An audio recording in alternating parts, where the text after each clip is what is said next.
Hates her, hotties.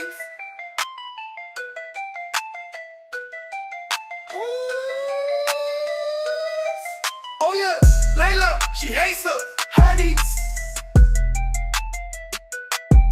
Oh yeah.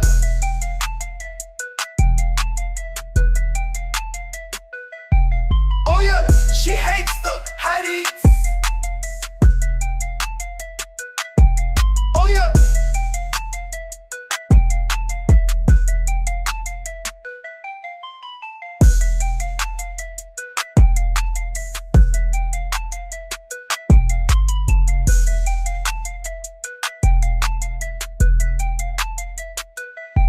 She hates the hotties.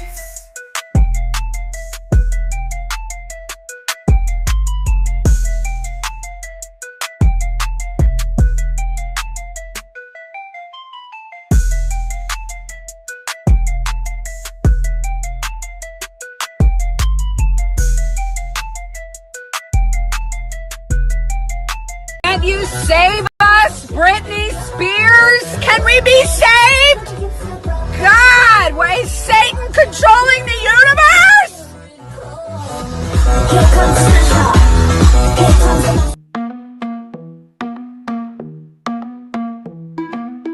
The world we used to think we knew is constantly exposing woo. Our possibilities come true. So what we do is call out to the good guys, good guys. Witches, widows, MAGA, mystics, entertaining cunnilinguists, good guys. The forum of the quorum needs a secretive society to advance our philosophies intentionally, magically, good guys. Conspiracies, sex, culture, making it's okay to change your thinking, good guys. Good guys, good guys, good guys. The world we used to think we knew is constantly exposing woo. Our possibilities come true. So what we do is call out to the good guys, good guys. Witches, widows, MAGA, mystics, entertaining cunnilinguists, good guys. The forum of the quorum needs a secretive society to advance our philosophies intentionally, magically, good guys. Conspiracy, sex, culture, making it's okay to change your thinking, good guys. Good guys, good guys, good guys.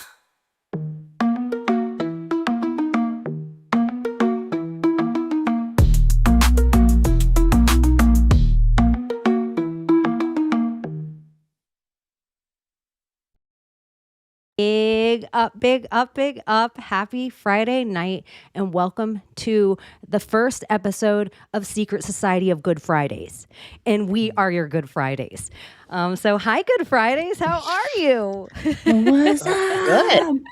How you guys doing?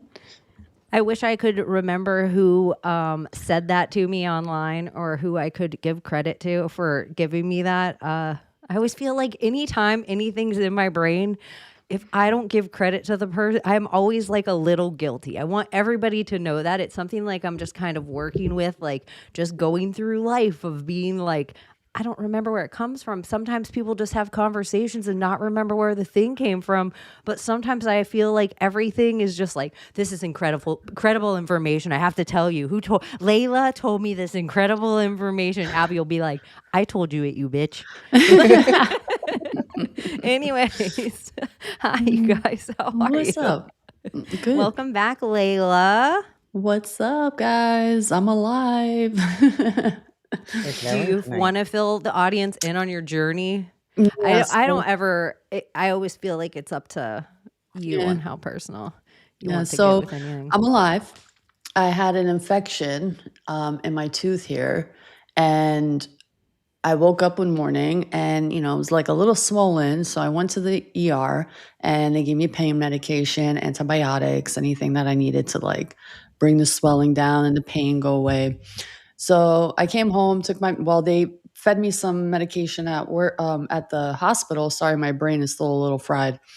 At the hospital, and they gave me antibiotics, came home, took my medication, and I woke up the next day and my whole entire face just like blew up.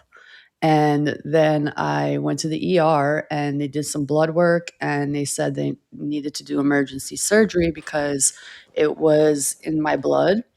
So they put me under surgery, removed the infection, removed the tooth, And yeah, they put me on tons of antibiotics and medication, and I was gone for a little while, but I'm here. I was in bed. I was under anesthesia. Thought I was dying at one day. One day I was having a panic attack. Kind of felt like my soul was raped. It was weird. Like I didn't feel right. It was just such an awful feeling. I'm never doing or going under ever again unless I have to, like life or death. Because I did not like it. Waking up, it was just weird. Have you guys ever been put under with anesthesia? Yeah. Yeah. Twice. How was your experience? I don't remember them. No? Yeah, same. I was one of those people that you wake up and you're like, so when's it going to start? And they were like, we finished about an hour and a half ago. That's Yeah. what I remember them going, count backwards from 5. And I was like, 5. And that's all I remember. And then I woke Oh, up. they And didn't do that to me.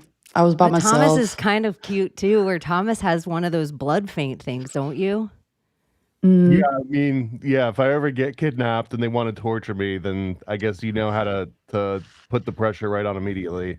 But I'll start, if someone shows it, or if even you start like describing it, I'll start to taste it. Thomas, it's for Like the some reason, it looks like you have fake tits on like that, like the lady. How you do he does.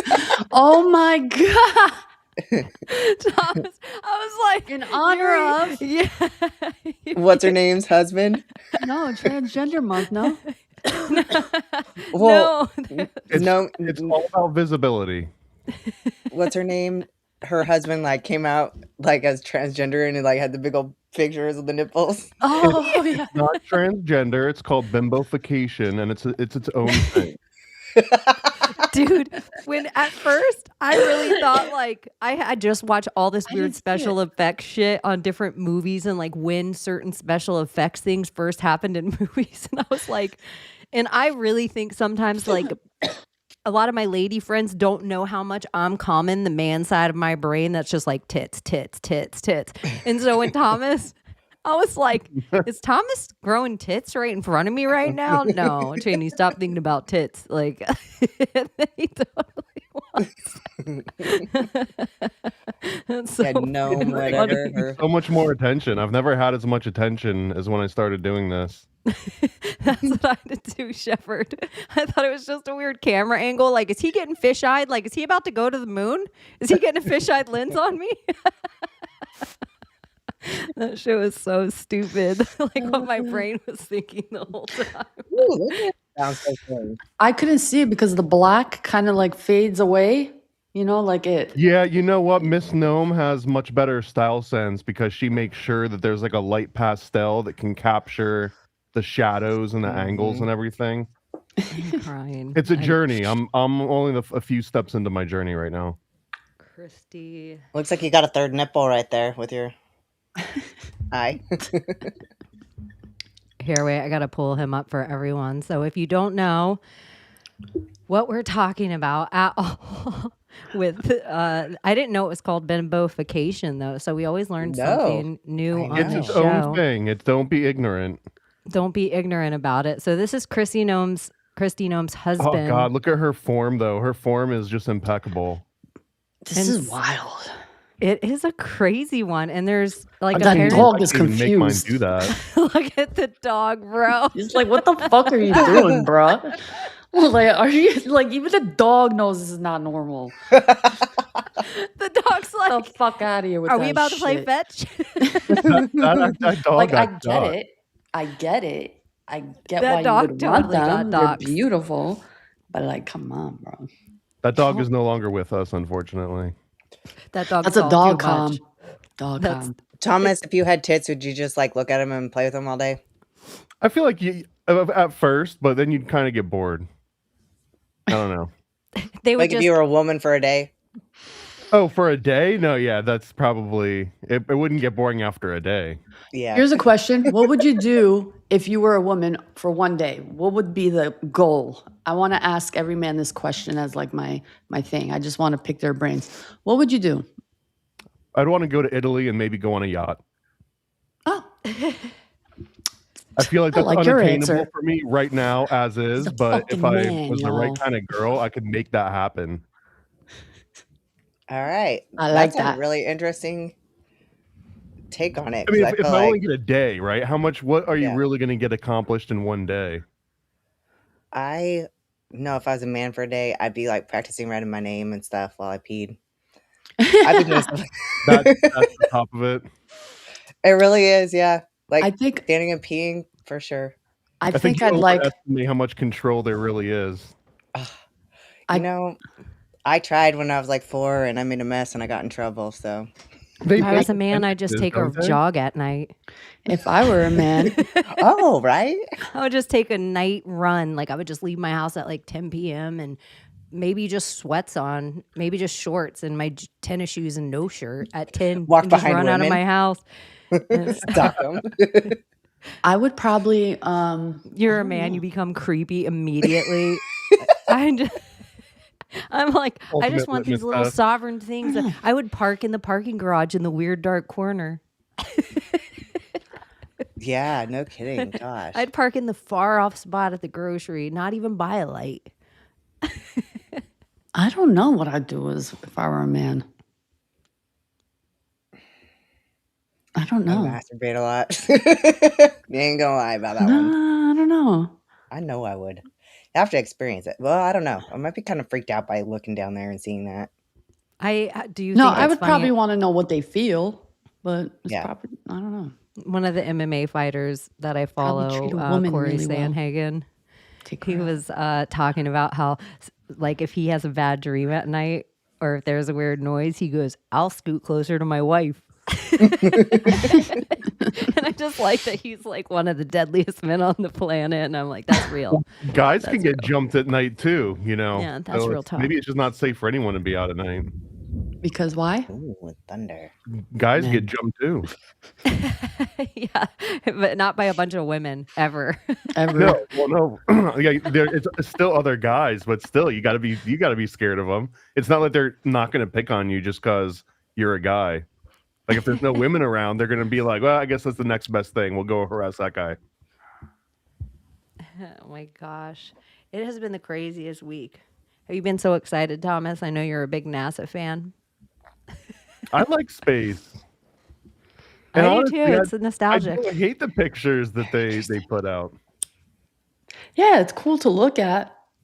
We'll It's pull like- all of them up. I did go to the launch, not to the launch, but to the my town.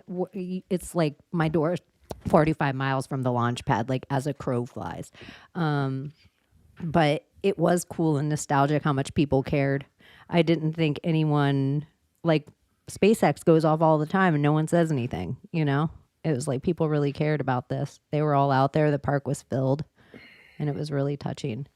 Well, because this one got a little bit of a PR campaign. I think it's roughly the equivalent of when Marvel comes out with a new movie. It's just that NASA doesn't maybe have as much of the marketing budget, or they don't spend as much of it as Marvel does on marketing. Why were people crying about it though? Like actually like in tears. Because they get worked up. Yeah, I didn't cry, but I really felt like some News sense anchors. of you guys know I'm a cynic. I don't even believe in space or anything. But I don't believe in every movie while I'm watching it, but sometimes I get into the movie and I'm like, "Oh my gosh, I'm so Yeah. sad that dog died." So getting into the movie of this and leaning into the LARP and the Americana of it, even my head of hearing JFK in my head, we go to the moon, not because it is easy, but because it is hard. And there is some part of that does make me feel like in all of our Bigfoot truckness and all of our mud flaps and our don't tell Americans what to do. We all have a little bit of that in us where it's don't tell me what to do. And so I don't even believe in the whole thing, but I believe in the spirit of whatever it is to do something that's unattainable. Here, I'll put my 2 cents in on it too, because I don't want to take a firm side one way or the other, because it's more fun to play between the two. But I will say that the way that they are able to sell a certain vision of what it represents, it was a space race, right? It wasn't just don't tell America what not to do. It was also, hey, we got to get there before Russia gets there or before anyone else gets there. And for whatever reason, whatever the psyop is, the world more or less universally agrees that it was America that won whatever that race was about. So whether that race was about actually making it to the moon, or if the race was who can set up the best PR machine that can convince the world that we made it to the moon, either one of those, America still won, right? True. Yeah. Yeah. The nostalgia war. Like if like China as a whole country, they're not like, we love Russian pop culture. Like no other country gets the big uppins by any other country's pop culture. There's been a change in that over the last like decade or two though for like K-pop and J-pop. I feel like those they've are really starting to like tried trying to it. be things. It feels so fraudy. Like they're like, this is the most listened to thing. Everybody knows this K-pop band. But when I ask around, nobody knows or listens or, so I don't know. And I have younger, like a whole genre of age people that I know. So it's not like just a bunch Well, of you know what that boomers is? like me. Is that's like a tiny little niche of people. I don't want to say elite, but it operates the same way that like a little tiny niche, because for whatever reason, the people really into K-pop and J-pop and all of that, and even like anime at some levels, they're in control of huge portions of media, like all the comic reporting sites, all of the TV and like pop culture sites. A lot of them have roots in sort of like this anime like niche culture, so they can make it seem like it's way more prevalent. Like awards can be given out and it's like, oh, where the hell have I been?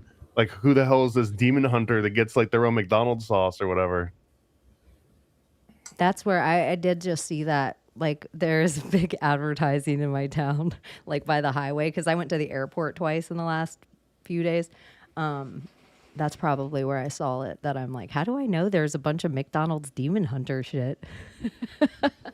That's probably where I saw it. And that's a result to of that, Orlando. like a tiny little niche category that happens to be overrepresented in media, sort of like reporting on itself. There's so much fucking fun stuff to talk about this week. I don't even know how to splinter my brain. I feel like Artemis, the name. I know I'm gonna pull up just NASA right now. My favorite Artemis of all. You know which one it is. She's So so hot. NASA like posts the first pictures of the Earth from the Artemis 2 or whatever. And this is what got me. Every picture of the Earth on the NASA website, and you can look, says that it's a composite. So now all of a sudden it's not a composite photo. You got a full No, it's still photo a of the Earth? composite. I Oh, searched okay. it. Yeah. Okay, It I was gonna says say. composited. I was gonna say, The brand new one to the right is composited still. Uh-huh. yeah, because they can't take You a can search picture. it. Just put it in the ChatGPT or Oh yeah, you can take a picture of the moon. Grok, and take a and it'll tell you that it's a composite and it needs to be because blah blah blah blah blah blah blah. I mean, if you really want to get like annoyingly philosophical about it, but if I were to take a picture of anything with my phone right now, it's if you want to get like pedantic with the definitions, it would be a composite image, because it's not actually capturing the image as it is. It's going through a bunch of different digital processes and then like picking the best chunks of each step and then putting all those together to make like this ideal end result. And it's just a few steps removed from what every other camera on the planet does now that's digital. Well, look at the size of Australia. You see it? How is it possible that it keeps changing size? Like, look at Australia over there, and look at Australia Well, over one there. of them's Africa. No, that's Australia. No, to the left is Africa. Are you sure? Yeah, I'm positive. Cause see, like, I don't and then think to the so. right is Australia. Hold But then on. somebody told me the one to the right today was Africa too, and I was like, oh, No, that's New Zealand. well. Well, the one on the left for sure, because if you look at the very, very top, that's basically Egypt. Yeah, Egypt. You can see the Mediterranean right at the tippy tip top. Hold on. But my thing about the image to the right that is just weird to me, if the sun is lighting up the other side that much, where's nighttime? And so if it's a shutter speed that's open for X amount of time, that it can gather the blue of the ocean's light at our nighttime, it's using the reflection of the moon to get the light.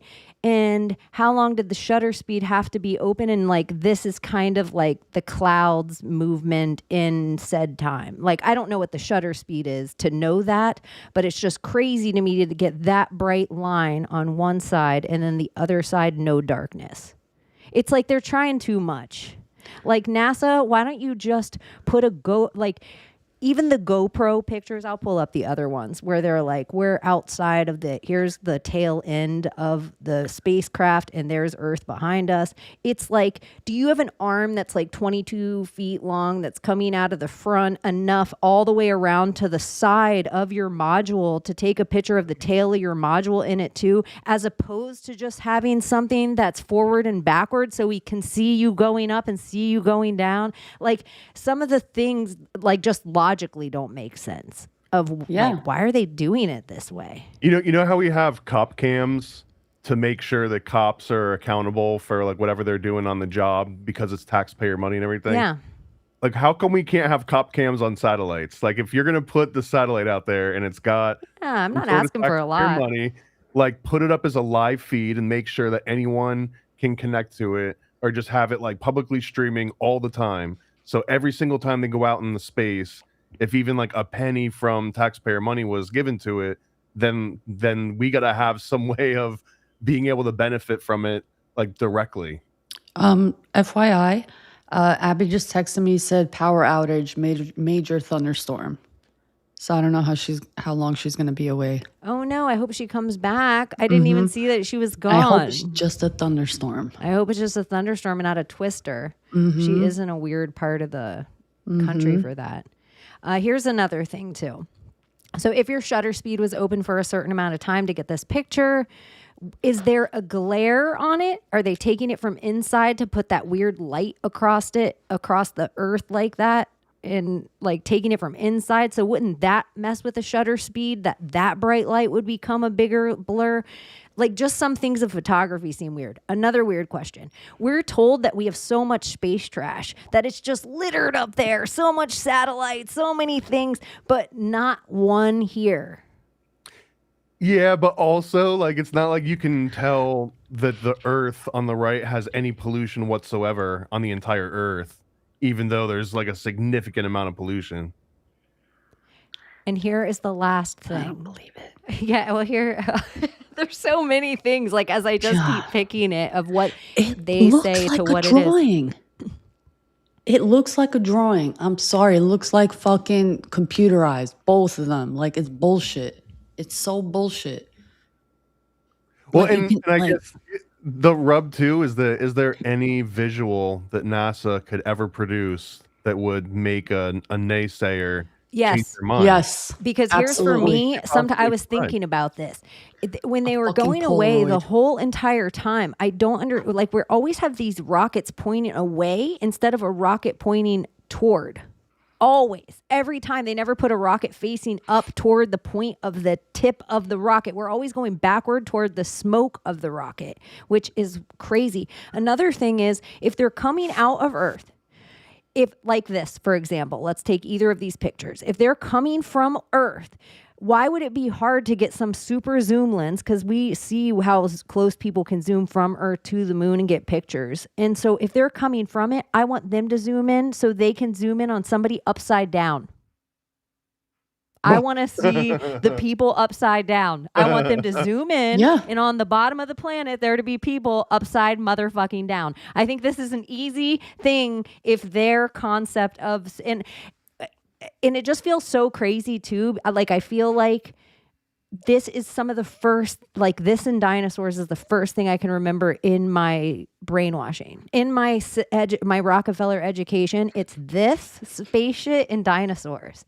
And so it's just like maddening to me that I just think it'd be so simple. Like, take any 10-year-old and ask any 10-year-old, hey, what could we do to prove this is real to you? And a 10-year-old could come up with 10 ideas that NASA hasn't done yet. And it's just infuriating. But even if, let's say they provided all that, and they took a Polaroid and they did all that, couldn't all of that be easily digitally reproduced too?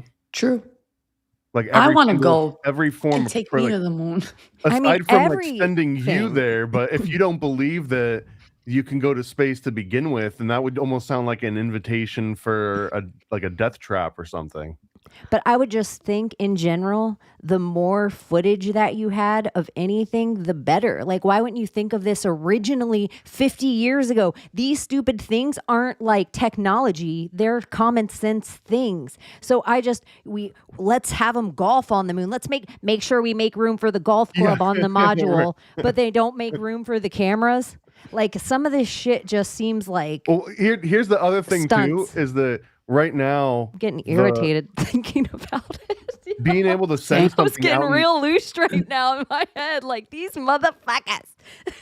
sending something out into space right now is like heavily regulated, right? So if they made a way that anybody as like a science project for like $300 or something, you could send your own camera and your own feed and everything out into orbit and be able to stream the entire thing. If you could do that in mass so that thousands of people or tens of thousands or hundreds of thousands of people all start doing that, then you actually get like a lot of different data points. But right now it's kind of limited to just these companies that have enormous amounts of money to get through all the different regulations. Oh, I wonder why. But that's possible, I think, and that would be a very real way if there was a global interest to be like, let's put this to bed. Is space real or not? Just make it incredibly affordable for anyone to send their own camera out into space. What? Yeah. Look at the real first book of the Bible just dropping in here with $10. Fuck yeah. That's so sweet of you, GitHub. Thank we you. appreciate you. Thank I'll you. leave that up for a while. Go on, Thomas. Sorry. I just I feel like pay a little more Shout out Alan Marcus. Yeah, shout out people. Shout out everyone. Shout out the audience. I was really I forgot how long we've been here just staring at these two globes. Thomas's tits. It irritates me just looking at them. It irritates you. We could take it off for a little Yeah. bit. That was like- pretty it's like genius, putting a spell Thomas, on me by or the way. That something. was funny. Two globes. Away from me.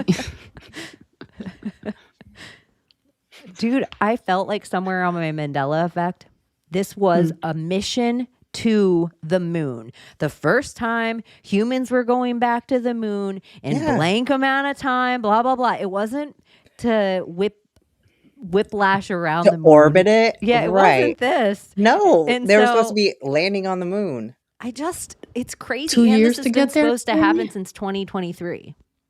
This exact thing has been delayed since 2023, and it just so happened to go off on April 1st. Is like, you can't convince me that this was the oopsie, that'll be perfect. No, this was the always planned. Well, there's the difference between let me just go with the Rockefeller mainstream normie version of this, but there's a world of difference between landing on the moon and just whipping around it. Because you can whip around it fairly easily because you're just basically entering its orbit and then letting you being in its orbit transfer you around the moon. You don't have to worry about fuel. You don't have to worry about the logistics. You could just like sit back and let physics sort of take over the wheel a little bit. But if you're actually trying to land on the moon, well, now you got to figure out the fuel situation for slowing down and actually being able to navigate onto it and then being able to take back off. And there's so many things that can go wrong, and if there's a one more Challenger, NASA probably will cease to exist. Like, there can't be another Challenger situation. It'll pretty much all be going to either military or private industry, and there won't really be like a public facing version of this anymore. Yeah, that's pretty crazy because just in the last few months, we've had Blue Origin and SpaceX take off from Kennedy Space Center, which is weird. It's John F. Kennedy Space Center. We've had that I was thinking about how important it was for NASA like to get this right. Because it's almost like the private companies are almost like, I hope they fail. Well, have you guys ever seen Capricorn 1, which is the movie with O.J. Simpson about the fake space missions? No. So No. the general premise of this movie was that NASA had been collecting taxpayer money for the better part of like a decade or two, and people were kind of restless. Like, all right, NASA, like where's all this funding been going? Like, what you got? Can we still go out into space? Can we still go and visit planets? So they had like a pressure to do like some kind of dog and pony show, and that kind of represents what every single NASA version of it, like this Artemis, it seemed like it was just to quell public sentiment for, hey, how come we haven't been back to the moon yet? So now it's just like one less thing that they have to worry about answering. They can just be like, hey, remember Artemis 2? There you You're go. giving Well, us your you leave us taxpayer alone money for another 2 while decades. you pay $6.50 a gallon for gas in California. Does any part of you, Thomas, because I know, like, does any part of you see some of the stuff they put out, like, bitch, like, just do, like, do you, like, don't try to keep the shutter open and get the sun on the side of the thing. Like, just get angles the whole way up. Like, just work with giving them, like, don't, like, they're thinking too much instead of, like, if you gave people a little more simplicity, it might be, but, and then the amount of things that when you watch all the flat earthers and the amount of stuff they actually debunk, do you ever see any of it and think that has legs? The biggest one, Repeat and that, I'm it's so sorry. it's no, not when it comes to flat Earth. The biggest one is that there have absolutely been instances of NASA taking training footage and training photos, doctoring them, and then putting them out into the public, which end up getting used in media articles, sometimes textbooks that get sent out through schools. And it'll literally say like, and here's an astronaut, like in space or on the side of a space station, but the origin of the photo, they clearly have like wires connected, like it was a training thing here on Earth. So the fact that some of like the most fundamental photos and footage is so highly suspect as to like, well, was this part of the training? It's like the 9/11 NORAD situation, right? Where they're like, hold on a second, is this part of the training or is this like real world scenario? Because people knew that there was some weird lie going on. I think that there's something very similar to that with all these NASA programs. And then the fact that all of the original footage just gets written over because there was a tape shortage. Like those specific types of things is the closest that I can come to being like, there's absolutely a level of lies going on. And to what Okay, one scale? more. Do you think there's really huge, crazy missions going on with all of these? And this, like the Sea World of it all, and this is the cover story. They have to show us because we're sending this big fucking rocket off the coast. Yeah, of Florida. 100%. Because I got one of the cool projects that I got to work on at Disney. Because a lot of people don't know that other companies would contract you just because they assume Disney was at like the top of engineering or ingenuity or whatever. So one of the programs was at Spaceport America, which is basically the private version of what NASA's doing. So if you got a Virgin Galactic is there, SpaceX was there, I think, and you can just go and rent out a pad and do whatever you want to do. And technically it could be open for commercial business as well. Like people could just like walk up and go and essentially decide you want to send something into space. So even when Virgin Galactic goes out in the space, they rent out the ability to send a payload into space, and you pay by like the square inch per gram or something. It's astronomical the cost.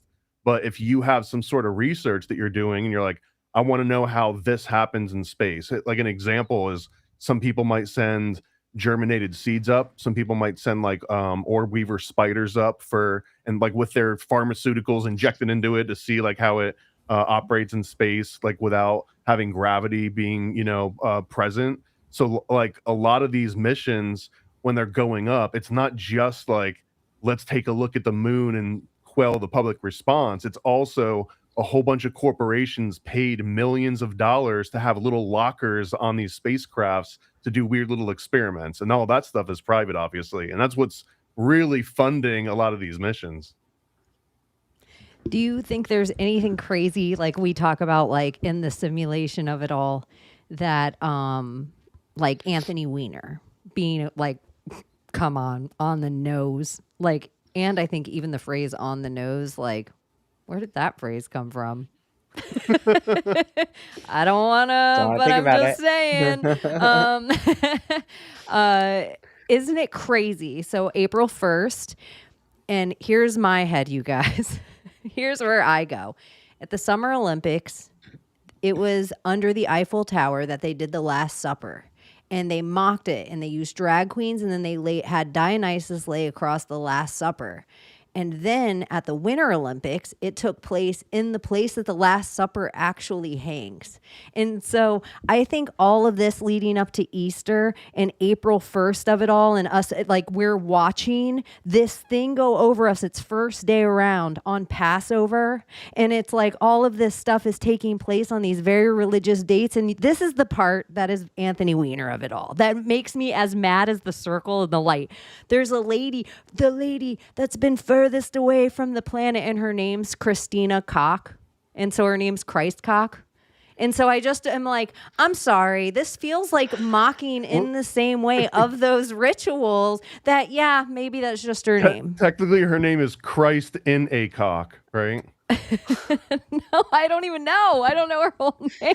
Like, You that said just blows Christina my mind. Christ in Ina, Christ you're in a like, cock, yeah. Penetration. yeah, I know it's blowing Cock my head, right? Of, like, now penetration. what you're saying, but it just all feels like their fertility ritual around Dionysus, which we all know is the fertility ritual that starts at the Super Bowl and then leads all the way up. So, also in my crazy schism, crazy tist brain, I was like, just love pattern recognizers because most of the time it's different than my patterns that I recognize. And I'm not trying to compete with other people's patterns. And so I love this about Donut. And so his illuminated toilets, Donut. and he has a book coming out. Shout out to Donut. You have to go and find Donut everywhere and like support him in his new Jew. book that he's working on. He's my favorite Jew too. And One of the good ones. he's Yeah, he's the good one. it's like I'm the one good lesbian, the not feminist lesbian. He's the one good Jew. Masons find them all. It's really, it's the one good Mason. Layla's the being a one good. token. Layla's the one good Muslim. I don't even. That's not my title. Anyway. I no longer. One good lesbian. Yeah. Kaput.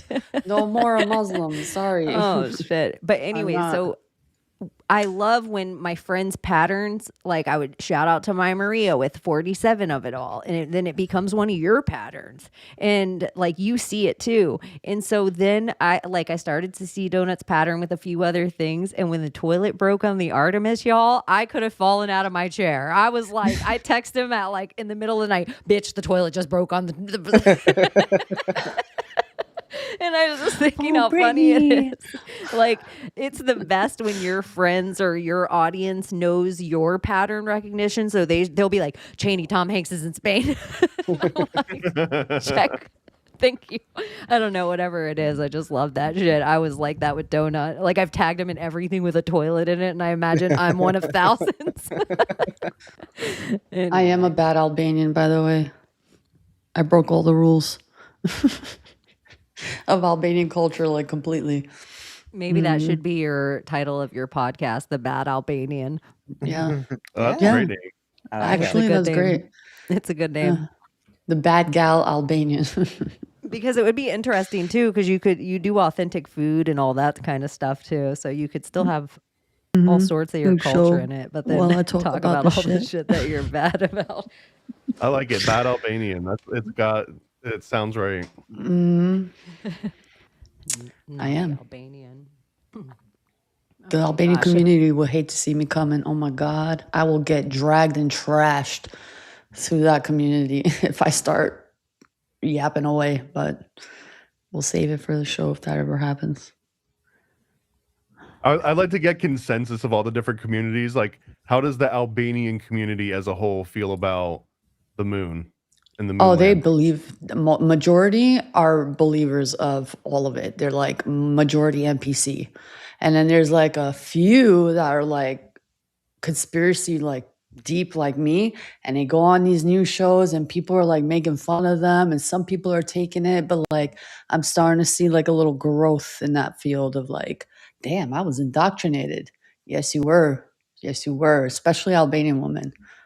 But yeah. NPC is majority. and a lot of barbarians. What? We can't hear you. Artemis 2 astronaut finds 2 Outlook instances running on computers called on Houston to fix Microsoft anomaly. Puzzle caller describes 2 Outlooks and neither one of those are working.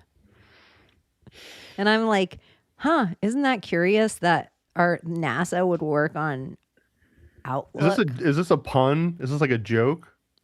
Sometimes with Alan Marcus, but this is actually a real thing that I've looked into. Like, this is, I can find the real article. Sometimes with Alan Marcus, he is being dry, but he is usually factual and pulling out the stuff. Mm-hmm. So now he'll have to reiterate. Oh, I didn't realize this was Marcus. So if this is Marcus, then it reads different. It's Alien Marcus. He has to come back on our show one day. He can come on. I know. I'm wondering if my Maria is Sleepy Girl. Probably. Yeah, and if she is Sleepy Girl, because she probably stayed in her face to come on camera, like her after work face or whatever. So she is Sleepy Girl. She's gonna wake up in makeup. I got a list that. of people that I'd love to have on the show, but it's just a little too late for them. Yeah. It's a little too late. It makes you a little loopy. And usually people that want to come on, they want to bring their best, and this is a weird time. It's the greatest time. It's like midnight, we're up to like 3, and that's the witching hour, and that's when you're like, brain expands. I don't mind at all. No. My favorite is when someone comes on and they've been out for the night and they just got home. Yeah, that's fun too.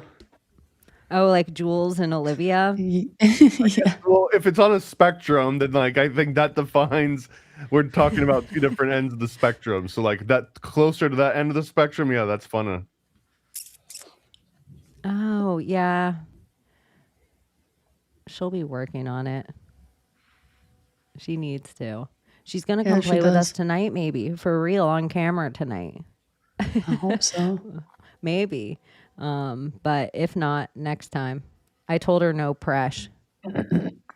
True. No press. That's usually she what can I just tell show people. up and be like, hey, that's how I feel about so many people. I just am like, oh, I wish I'm like, just ding dong, come in, hang out for 20 minutes, leave, next person, ding dong. I wouldn't even care. Yeah. The more the merrier. Send out the link then. See who shows up. They're also saying one of the weird things today, just recently, is Trump was supposed to go back to Mar-a-Lago. And he didn't go back to Mar-a-Lago. He's staying in D.C. and people are like, oh shit's about to get real. I just feel like right now I'm pulling up a raw news alert, and this has nothing to do with what it says. I just think this is because of us being on air.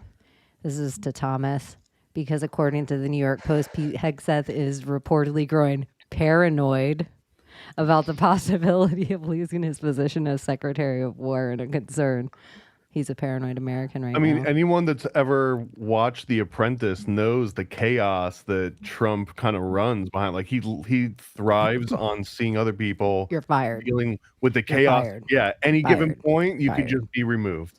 Mm-hmm. And he's doing it. I mean, I don't know how effective it is. I could be wrong. None of us are going to know how effective it is. And I feel like one of the first people he fired was Omarosa. Didn't Omarosa work for his cabinet once? That's true, yeah. You're fired. Yeah, he had to practice on his first, because I think he fired her on The Apprentice, and then Here's a trend though, if you notice that even people that are Trump supporters, once they live in the Trump machine, no one lasts very long.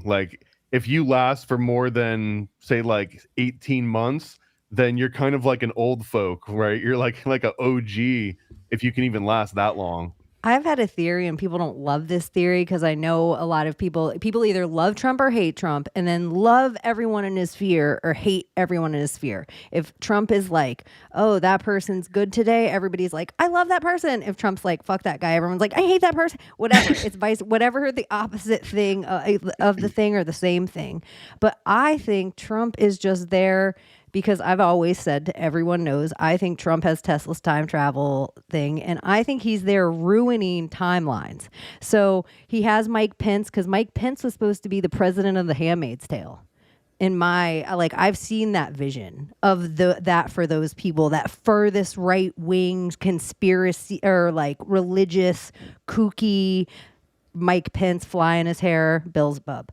Like, that's the guy that heads that thing up. DeSantis, like that guy. Like something was so off with DeSantis to me.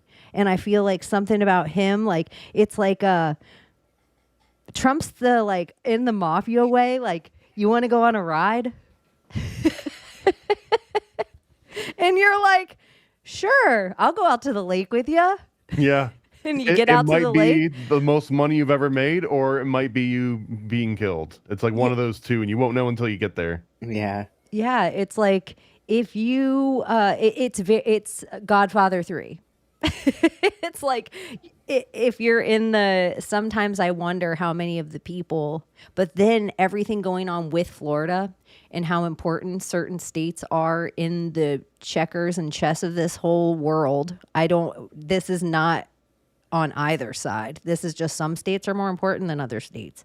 I think it's curious that midterms are coming and the governorship of Florida is coming up. And so it's just like, oh, there's a whole bunch of moving positions about to happen. So I think that's curious too. Certain states are about to have big, huge openings in positions that are going to be like Congress people, senators, governors.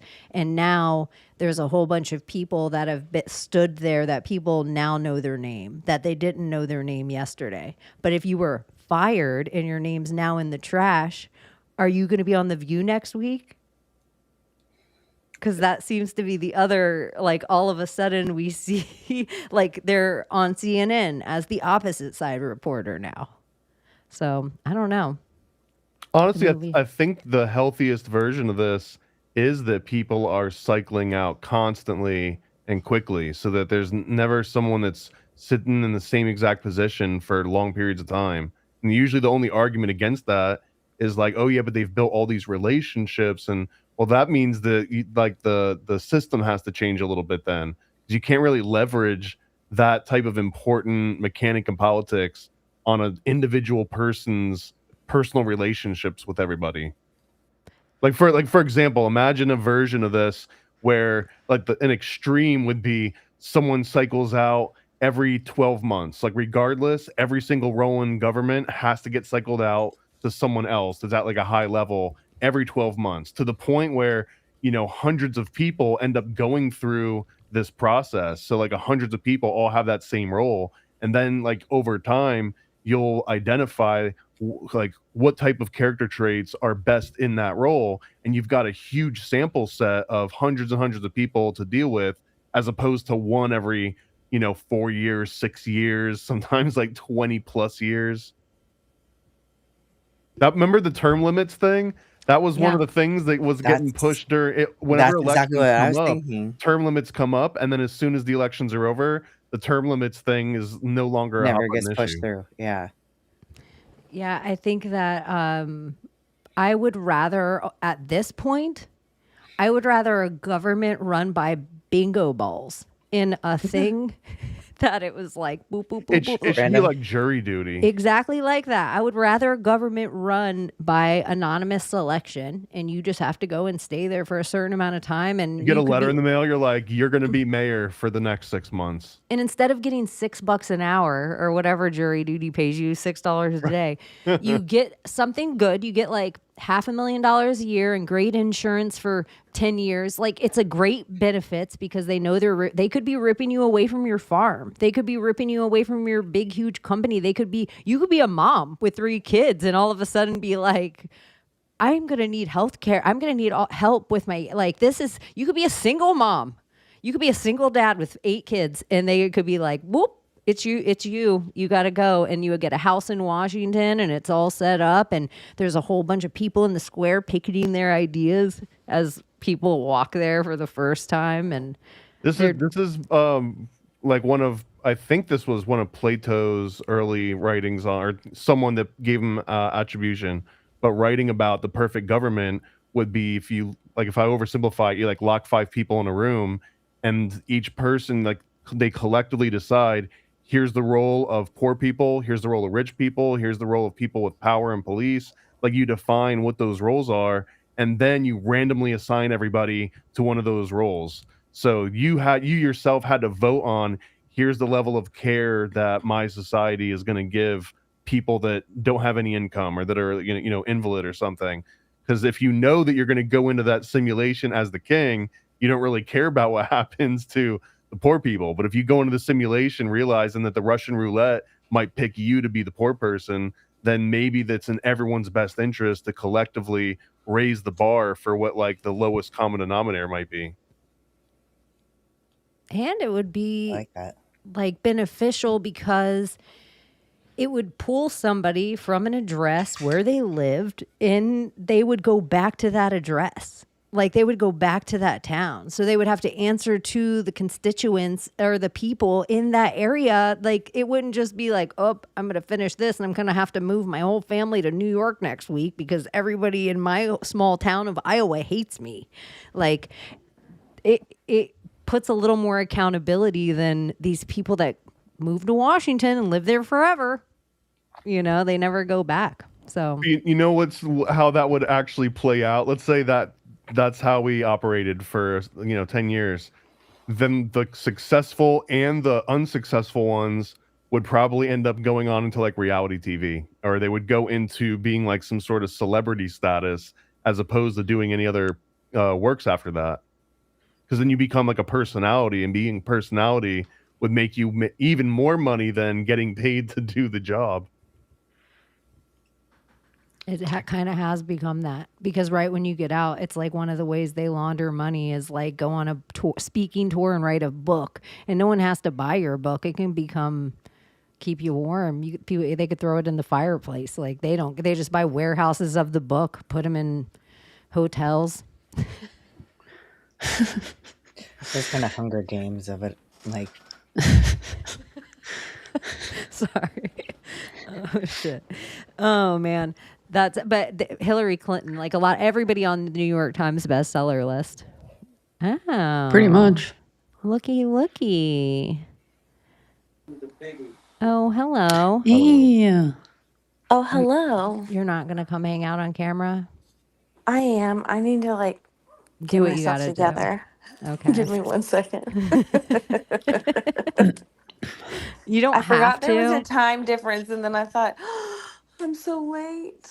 Oh, don't even think twice about it. We So, are up for a I little don't- You're while. right on time. There's this like weird little rabbit hole I kind of dove into. This guy Gilbert V. Pope talks about how they found a fountain of youth in Florida, and it goes something like this. I sent you the video pretty much of how there's video footage of them spending, I don't know, X amount of money going down this well, and as they go deeper and deeper, the water just gets clearer and clearer, and it's called Blue Gold.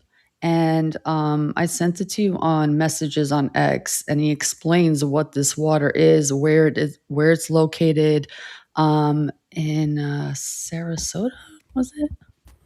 I'm not sure where exactly, but it's a very interesting little rabbit hole. And there's a world.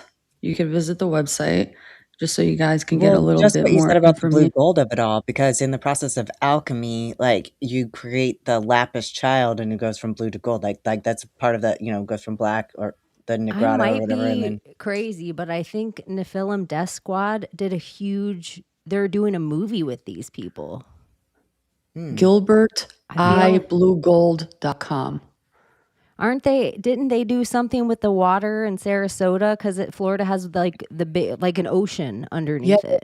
the government is taking over it. They won't allow anyone near it.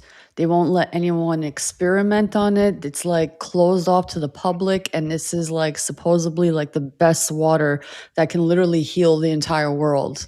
well, It's the like Spanish really, were trying to look for it there in Florida, weren't they? Way back when. Mhm. Fountain of Youth. To the video, there's very interesting footage of it and I'm trying what to it is. I'll pull it up in a second. I'm trying to Mm-hmm. get our names on the screen. Oh, nice. I'm in I the don't want middle you to of dox something. us. I'm trying to get your phone numbers on the screen. Let me go hit my bong. If my Maria is going to sit there in a black screen, then I want to put our names on the screen at least. Yeah. GPA, it's like, anyways. GTA. Hi, my Maria 777. How are you? No, she's not there anymore. Anyways. I'm getting my computer set up. Give me like 1 second. I'm on my Okay. cell phone right now. Oh, okay. That's why it's an M. Did you see that there's Britney Spears in the news again? I feel like that's worth pointing out. That her son is changing his last name from Federline to Spears. But also, apparently she's smoking a cigarette at a gas station, so everybody's flipping out about that. Like next to the pump? Yeah. What is she even doing next to a gas pump? That's what. Okay, so it's only a picture of her forehead and her boot sticking up, up. So it could be allegedly anyone. it's Britney Spears. Mm. You know what? If she wants to smoke a fucking cigarette next to the gas pump, I've seen people do it all the damn time. I just am like, leave Britney alone. It's I know. real life. Like, geez, that poor, like, can you imagine if anyone followed you around as much as the paparazzi follow her around? I don't think she's alive. I don't think it's her. I don't know why. My gut is like literally or metaphorically or all the above or what? Literally, I don't think she's alive. If it's not her, do you think it's like the fourth clone, or do you just think it's CGI over her sister? Sister. Same body type. It's just like, what better person than your sister? Like, a lot of people think me and my sister look alike, and me and my sister look at each other and we're like, I don't fucking see it, but everybody says it. It would be that same smart idea. to start like a beef over the conservatorship to make it so that they would never have to be in the same room together ever again. Oh, that would be good, and make it really public. Like, So I then hate her. Like, hey, isn't it weird that you've never seen Britney Spears and her sister in the same room? Like, nah, remember the conservatorship thing? No, it's normal that they wouldn't ever be in the same room. Yeah, fuck that. I gotta stop wouldn't wanna be looking for around any of this. my It family. just is what it is, man. I can't look for it and listen at the same time. My brain is not capable of reading and listening at the same time. No. Like, reading is my hardest task for my eyeballs to read lines and be like, okay, I'm reading a book. Like, I'm relaxed and just so into this book. For me to get into that, otherwise sometimes my eyes are doing everything like I'm on a treadmill. And then I'm like, I have no concept of what happened on those 2 pages. Like, I was still on the treadmill doing the thing, but why was I just putting in words and not doing, like, this is a waste of my time. Well, that's like with being auditory digital, that's everybody. When I read, I have to like sit there and read parts of it out loud, or like I sit there and I'll just read like 2 or 3 paragraphs and realize I haven't read anything. Retain none of it, but That'll keep your reading level slow too, though, indefinitely. Because the very trick of speed reading is to break yourself of the habit of having to hear the word out loud in order to progress or in order to understand it. And but that's real just quick, me and then processing in hold on general. one sec. Sorry to interrupt. Layla, tell me where you sent me the video again, because that's how long On it took X and just till messages. now for my brain to get to that. X messages. That's how long my brain was recording everything, but it took that long to get to that part of it. I'm sorry, Layla, say it again. X messages. You need to clear your cache and cookies. Okay. Delete your history. Messages. Reboot. That's nice. What's X messages? I sent She's sending the me video. a link so I can find it nice. Dude, I was blue gold. You guys don't even need to know that part.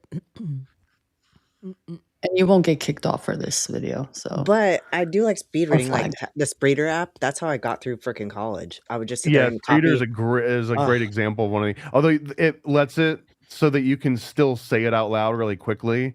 yeah. So it's like but once you can break yourself of having to hear it in order to understand it, but it's Yeah, you so like wild cluster the because words and then what it makes children sense. are usually like they'll learn what it sounds like and to link things to the sounds. So then when you learn how to read a few years later, you're just linking the reading to the sound and then to the thing that it means. So really what you need to do is break that gap. You have to like figure out if you like, for example, if you see the word bed, you need to see a bed mentally without ever hearing the word bed said out loud. And then you have to do that to every other word that exists in the English language. And it can take like relearning all of English language all over again in order to really That do it. yeah. I think that'd be helpful if you're already a visual person. But like for me, I have to like speaking, like even here when we're all talking, sometimes like I don't say a lot because I'm only retaining like 20% of what you guys are saying, like because I'm not repeating it back to myself. Like you're So trying to be present in it in real time. And yeah. oh my gosh, Layla, I don't know why. I have no idea where messages even are on my computer on X. No. Should I send it to you again? Maybe it'll Oh come wait, up I as a think I found it. It's notification. called chat. I only do They this shit on changed my it. I do so I What kind of don't weed do did you it. smoke tonight? This computer is my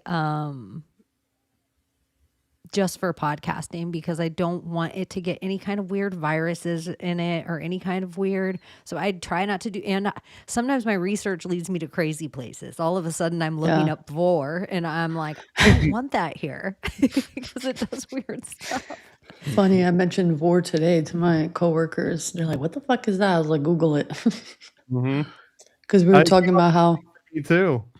huh? What was the bimbo thing? Oh, mentioned it. What about it? What's it called again? Called Bimboification. Bimboification. Bimboication. Gotta store that with like docking and all the other things that Chaney's taught me. And it is really good weed that I smoked tonight. I figured. I'm going to tell you what it is. I'm like, gosh. Oh, it's gelato. And I actually, I was like, Ben Balderson just had a little bit of a conniption hearing you say that. what, saying gelato? Yeah. Gelato. It's been a while. Like, yeah, I feel like gelato is an old school brand, like an old school strand. And, you know, I am usually like a new strand chaser. So I was like, I'm going to go back to something old school. Bring me back to some good like 2006 sour diesel from New York. And I also napped tonight, and I knew when I woke up from my nap, even just telling somebody something simple like I fed the fish, it was like taking forever for my brain to connect the words. 13 doing down the whole video. 500 years to the day, and I didn't know him. April 2nd, 1513, Ponce de Leon sighted the peninsula. So we're heading down with a very expensive $700,000 camera to see what's down there. This is the beginning. It takes a few hours. When you get down to the bottom, see them giant cracks? No one's ever seen nothing like that in a well. And it keeps getting cleaner. Normally you would see blue lines coming off from the light spectrum from the salt. It's getting cleaner and cleaner because we're heading down to primary water, but it's rubbing off a rock from a meteor impact that no one's ever seen on the planet. It's made for human health. Okay, it's coming to the tap and they're everywhere. It's just this one's the best one because it's rubbing off it. So I wanted to show everyone that it was 500 years to the day, and this media has nothing but crap news. See, you should see blue lines coming off the walls. It's clean, man. It's nonstop. So it's endless. It's tied to an ocean, and it's been down there 65 million years. So it ain't running out, is it, America? But meanwhile, we got DeSantis, this Sarasota Republican Party and Democratic Party, and all these judges hiding this thing with the highest magnesium in calcium. It changes medicine across the earth. So all 50 states and all leaders are responsible, not just Florida DeSantis and this Supreme Court Katanya Jackson Brown skank. This all needs to stop. And we need to open this up, and we need to arrest all of Florida, and especially all of Sarasota, all the staff, all the cops, all of them, because they knew 10 years. And this fantastic thing is still hidden by Biden, Trump, DeSantis, the military. Gilberti versus Pentagon. We got the entire military hiding this for 2 years now after he tried to set up a school shooting on my kid with Carmine Marcino and all these dirty ass sheriffs and all these stupid ass teachers and football coaches like that Bishop. All right. I don't know. That guy's But he has a website. It sounded like he's not. He's right about some things for sure, though. Florida has like a huge, massive 100,000 square foot mile underground reservoir, porous limestone, dolomite. Like the whole state's built on this, and then underneath it, there's like a freshwater ocean. So it's like all of our caves and cave systems, and they're like the manatees and the way that our wildlife all live in certain parts, especially around Sarasota. And then some people theorize that these cave systems actually go under parts of the Gulf and attach to parts of the Yucatan and like through Cuba and stuff, like caves under the ocean. And this is part of the sinkhole situation where you'll just see like, oh, and by the way, this house in this neighborhood is now gone. You're like, what do you mean it's gone? And there's just a big hole there. It's because it fell into one of those aquifers it makes it dangerous. And when they tap into one of those, if they drain it too much, then it just leaves this giant cavity waiting to be turned into a sinkhole at some point. That's crazy. And they've been saying for a long time that oil is a valuable resource. Water is a more valuable resource. Like fresh water is the world's most valuable resource. And that's why all these old families like Nestle and Hershey and all these like secret little old families of the Americas that you don't hear about in the war system or political system as much, they actually are owning all the water sources. So even like the Bush family, they own like oil wells, but then I think in South America they own like the land over all of the biggest aquifers. And another dangerous thing is you look into all these old oil families, they all have the technology to hit the aquifers. So let's say you're above the aquifer. Well, let's say we are all above the aquifer, but a Bush family has the technology to drill low enough they can drain our aquifer, because we can't reach it, so we don't share it as a collective. Who can drill the deepest gets it. So it's like there's a version of that. There was a documentary called The Grab that came out a year or two ago. But one of the examples they give, I think it's in Texas, where like Saudi Arabia is one of many different examples. But like Saudi Arabia will come to a certain area in Texas, buy up a huge plot of land for like dirt cheap, and then they'll drill down into like a similar kind of like an aquifer situation, and they'll soak up all the water that takes it away from a community like a mile away. So now this entire community doesn't get their water anymore, and the Saudis will like use it to grow some kind of a crop, and then as soon as the crop's ready, they just cut it down and they send it back home. So they basically come here and buy super cheap land and then drill into natural resources and then use it all up and then immediately export whatever they created. And then it leaves like this entire community. Well, now they don't get to grow their crops because they hadn't drilled that deep down. They weren't able to tap into like the main source of it. And for real, like he's a pudgy mudge, Layla. I know that's what you call him, but Old World Florida is a like great resource on some of this stuff. He's not the only one, but it's just like a good jump off point to some of the Florida lore. But the amount of it, I just feel like that he re-brought up.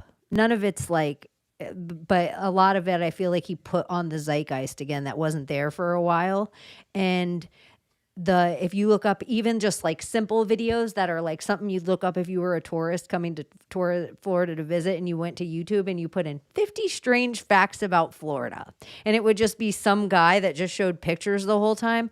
Just those facts will blow your fucking mind. Like ecologically, geography, the animals, the depth of things. There's some of the parts of Florida that I don't remember the exact facts, but they're like, this is the deepest lake in enclosed land in the world. It goes 680 feet down. Or this cave system is called the womb. I feel like somebody might have even wrote it over here, where you have to go through it. It's so thin. You have to put your tank. You have to take your tank off and put it in front of you and put your arms out in front of you too and hold your tank and push it all the way through. And then it opens up into you know how you see people diving into cave systems in Mexico? Florida has all that. And it is wild. Like the animal life, like you could just be like sitting on a board and all of a sudden monkeys in the water, gators that aren't attacking you. The weird part about the water around the springs, the gators are non-aggressive. And so people hang out in the springs all the time and never fucking get attacked. It's not Everglade gators. It's so crazy. You're like, did you truck these gators up? These gators calm as hell. Swimming by manatees and shit. Monkeys just literally falling out of the trees. You're like, this place is crazy. Like a paradise. I don't know. Yeah, the springs are, and they're so close. I think me, you, and Thomas all live in a different part of the state. All of us, it's a decent drive, but all of us have springs close enough. We could probably go to the springs, do something weird. We have whitewater rafting in Florida. Like, you wouldn't know that. Like, yeah, there's some, maybe you need to scuba dive, Layla. Maybe you need to go in the cave systems. You need to get us footage. That. Would you do that, Thomas? No way. I'm with you. We'll make Thomas go first. Scuba diving before when I was like much younger, but I don't know. I feel like I've got like a set of rules where if there is a better, what feels like better than a 1% chance of dying, like how much is this worth it? Am I paying money to do this? Like I don't want to pay money to die. Could die? Like that's a really easy one. How could you die? Squeezing through a little cavern in which you have to take your I wouldn't go to like an easy one, like I don't want to go to a dangerous one. Oh no, 100%. Yeah, no, I love that. I would absolutely go. I've gone many times doing that. If I'm not experienced, absolutely not. It's the same idea as spelunking. Hello. Finally. Is your sound working? Can you hear me now? Okay. Yeah. I'm so sleepy, please. Oh no, you're sleepy, girl? Yes. I'm always a sleepy girl. Sorry. It is late night. All that. Well, we Artemis missioned. What are your thoughts? I can pull up a picture of it if you want to see a beautiful picture. Get triggered again. I know. I don't even know where I end and begin these days, but it's just all fake and gay. I don't have a whole great deal of thoughts. Same. You don't have a thought of the new globe? Oh, I think the NASA graphic designers are just working, overtime perpetually these days. They're getting a little bit better than they have before. What? Do you think they're just using ChatGPT like everyone else? Absolutely. Seemingly so. The amount of people that use it these days on the mind-numbing task, why wouldn't, Project Paperclip be involved with ChatGPT as well? What are your thoughts of this Kanye concert? And get Dom Lucra off this fucking platform right now. You couldn't find another clip. This was actually just the first one on my feed. I don't even follow him. I just feel like he's X token black. Like I just hate this dude. But I just thought it was like, so Kanye just happened to whip up these graphics real quick, and this mission that was delayed for however long just happens to be going off at the same time, and parts of the world are actually having red skies. But Kanye doesn't have anything to do with the script. It just seems like the timing is the on the actor nose. way too much credit here. As if he necessarily has the ability to individually manipulate the script. Oh no, I just think the timing is on the nose. Like I think everything just it's like the one of the astronaut, the lady's name just happens to be Christ cock. Christ in a cock. I can't with it. Like that's the stuff like the Anthony Weiner of it all that I'm like I'm losing my mind with this movie.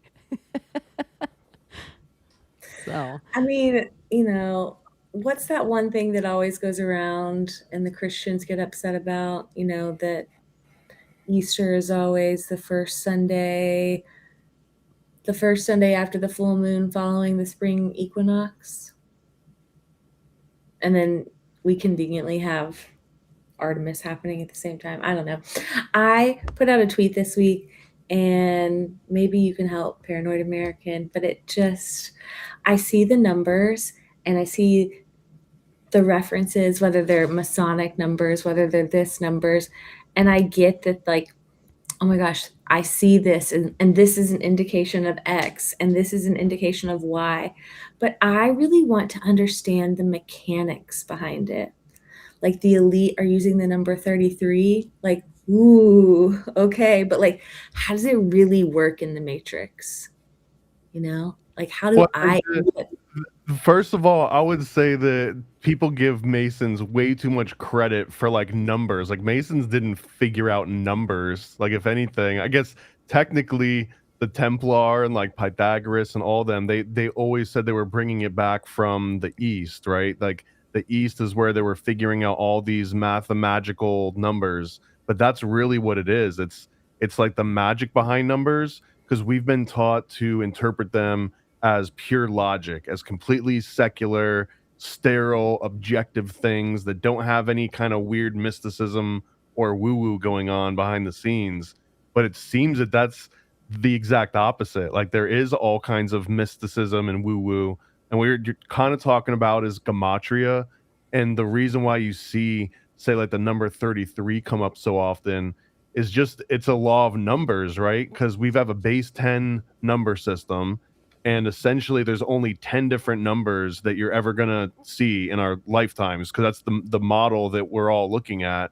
So out of a selection of 10, if you just keep rolling dice all day, every day in every direction, and you've only got 10 numbers to pick from, you're going to see all sorts of recurring patterns. And I think that deep down, there's certain patterns that just exist. They just exist in nature, and that our number systems are kind of exposing weird little ripples and synchronicities and being able to detect what that pattern is and then plan around it. So it's not that like the Masons are getting together and they're like, on the 33rd day, we're going to make this thing happen. It's more like, hey, if you're going to go fishing, you're going to go fishing in the part of the lake at the time of the day when you know there's going to be fish there. And if you keep going there at like, let's say like 3 o'clock in the afternoon or 3:33 in the afternoon, you're going there because that's when the fish are there, not because you're using magic to make the fish show up at 3:33. And I think you can just like extrapolate that to all these other instances where it's like, so it's like a farmer's almanac. It's dude. The Farmer's Almanac is a perfect example. But it's a much higher level of it. I guess I make this argument sometimes when I talk about the idea of like the color purple and it not being real and it being on the line of purples and that kind of thing. And so when I see purple in reality, is this the sim revealing itself to me through the color purple? Or at the same time, is it the elite intentionally using the color purple as a means to communicate? I don't think it's one or the other. I'm always asking one or the other. It's only really one. There's not one answer to it. But I kind of think of it now sometimes when I was having this discussion this week of like, when I see the number, is it a creator revealing itself through me, through the machine? Is it the machine revealing itself to me in and of itself? Like, is the machine programmed to reveal itself to me? And I think that in and of itself.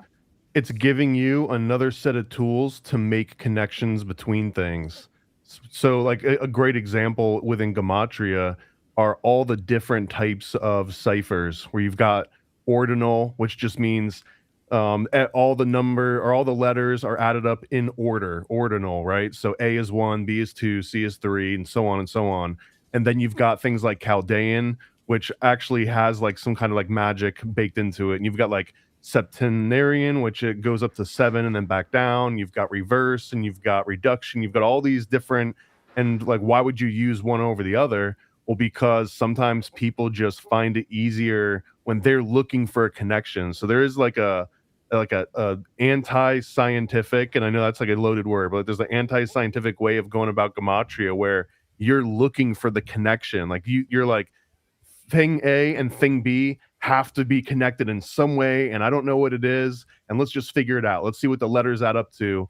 And okay, the Chaldean doesn't work, let's go to ordinal. Oh, ordinal doesn't work, let's go to reverse reduction. And then like if you keep going through the ciphers, eventually you'll find that connection, and then you'll stay within that system and try and find a connection using that same system to 2 other words. And once you can figure out just by dumb luck 2 or 3 versions of that, now you've kind of you're cooking a little bit, right? But it's a way that, who knows if you're actually finding a real pattern or if you're just finding a tool that helps you make the connection between 2 things.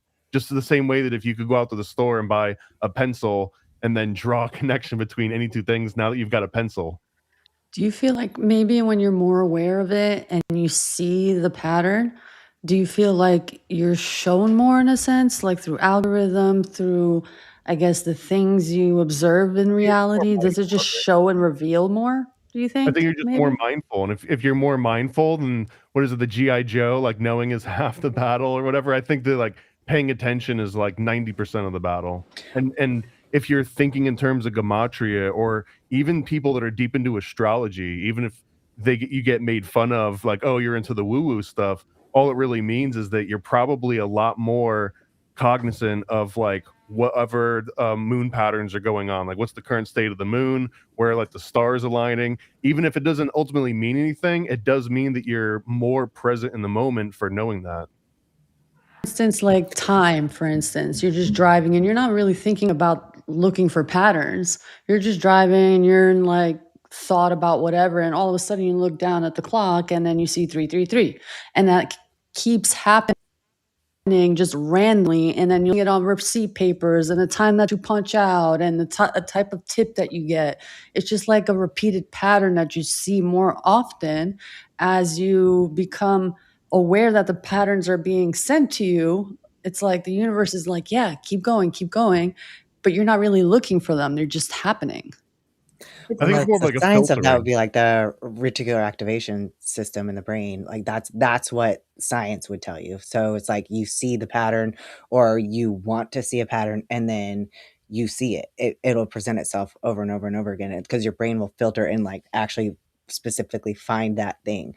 But I think So wild. there's more to it than that. I don't think that it's just Mhm. I that don't think way. that having that be what drives it makes it like demystifies it or makes it any less important. Like, and if Yeah, anything, it's a skill that we should be able to figure out how to like filter to just this one thing and hyperfixate on it and see it everywhere. Yeah. So I think we're all capable of doing it, but it's seen as like a pointless activity, borderline, inducing schizophrenia. yeah. But I Well, think isn't induced there schizophrenia as a Castaneda thing, but also like if you look at reality as a mirror, like whatever you want to see is what you're gonna see. So it's a good skill to like hone and practice, I think. Huh. What were you gonna say? I know, sorry. No, I think it's like I appreciate the angel numbers discussion and the idea of synchronicities, but I also think I think you're on the right track when that occurs.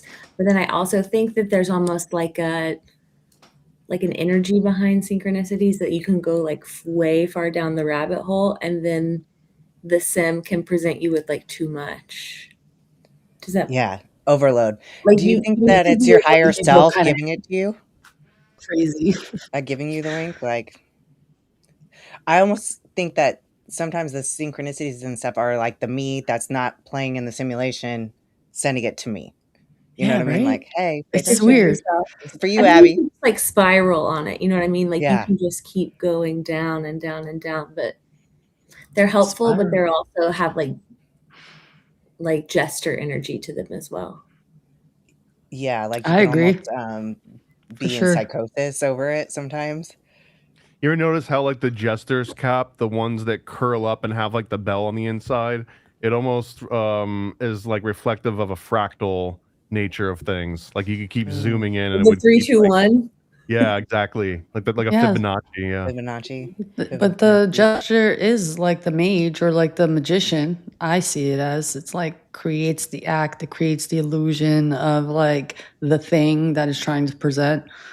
Well, That's what I like. the jester is the thing that shows you how far you're allowed to push the limits without getting your head cut off, essentially. Like, here's the line. Yeah. Here's how far you can make fun of certain things and the things that you're allowed to make fun of, and don't go over this line. The jester is the only one that's allowed to mock the king. That's But right. he's also showing you how far even he's allowed to push that line, because like not every jester gets to be, you know, like a Norm Macdonald, right? They don't all get to be like, so about Hillary Clinton eating those kids, huh? Like, what do you think about that?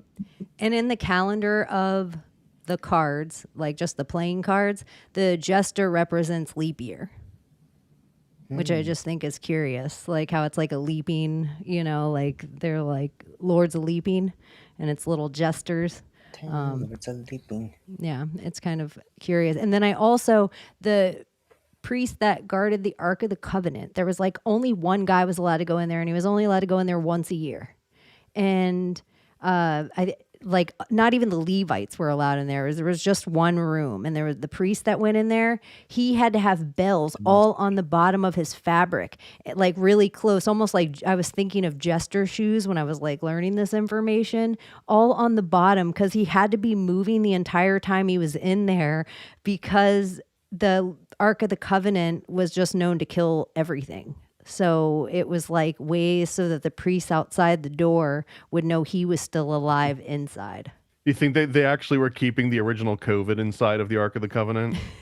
Well, the weird part is when you get into all of there was like 3 major deities that are brought in around the area, which I think, whatever the Holy Land at the time. I don't even want to try to dissect the Middle East right now, but they actually bring in like a female goddess at the time that shouldn't be there, because it was supposed to be, the ark was supposed to be in the room alone, and then the angel wings had this little opening, and that was supposed to be the space that God sat, and it was supposed to be the only thing in there where like God was in between the opening between the 2 angel wings and the ark. And they brought in a woman goddess, and they made her the wife of God. Like there was a time that this happened, and I can't remember if it was you know, like what one of the female goddesses it was, but I was definitely like, oh. Anyway. Yeah, bells on the bottom of things. Bell bottoms. Ah. Oh, that is kind of funny. Your Levi's jeans and your bell bottoms. Oh my gosh, it's all related to freaking. Yeah, only Levites Juice. are the ones that can carry the Ark of the Covenant. So They have to have the right color blue. yeah, holy shit. And then they have the copper rivets, you know. Yep, your for- Levi's jeans. That's probably our tribe. Where Right? we're like, we're the mixing pot of a bunch of Levi's jeans. Because we're America, good vaccinated old with- America. Wow.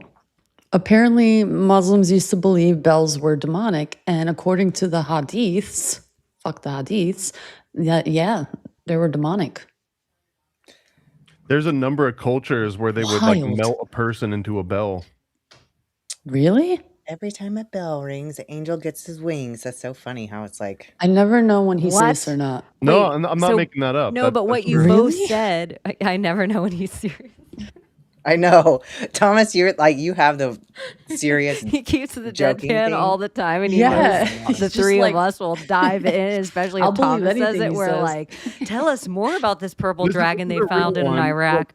There's a concept called Hito Bashira, which means living foundation or something, and it's essentially when you would bury somebody under a building before you build it, so that like their spirit gets trapped and will like protect. And you usually do it in like bridges, or you do it in like spires and castles, like things that need to be protected. But another version of this, I think it's in Korea, that there's this bell that they said they kept melting down and trying to remake this bell, and they would hit it and it wouldn't make a sound. And then eventually they melted the bell down again, and they threw a kid in there into the mix.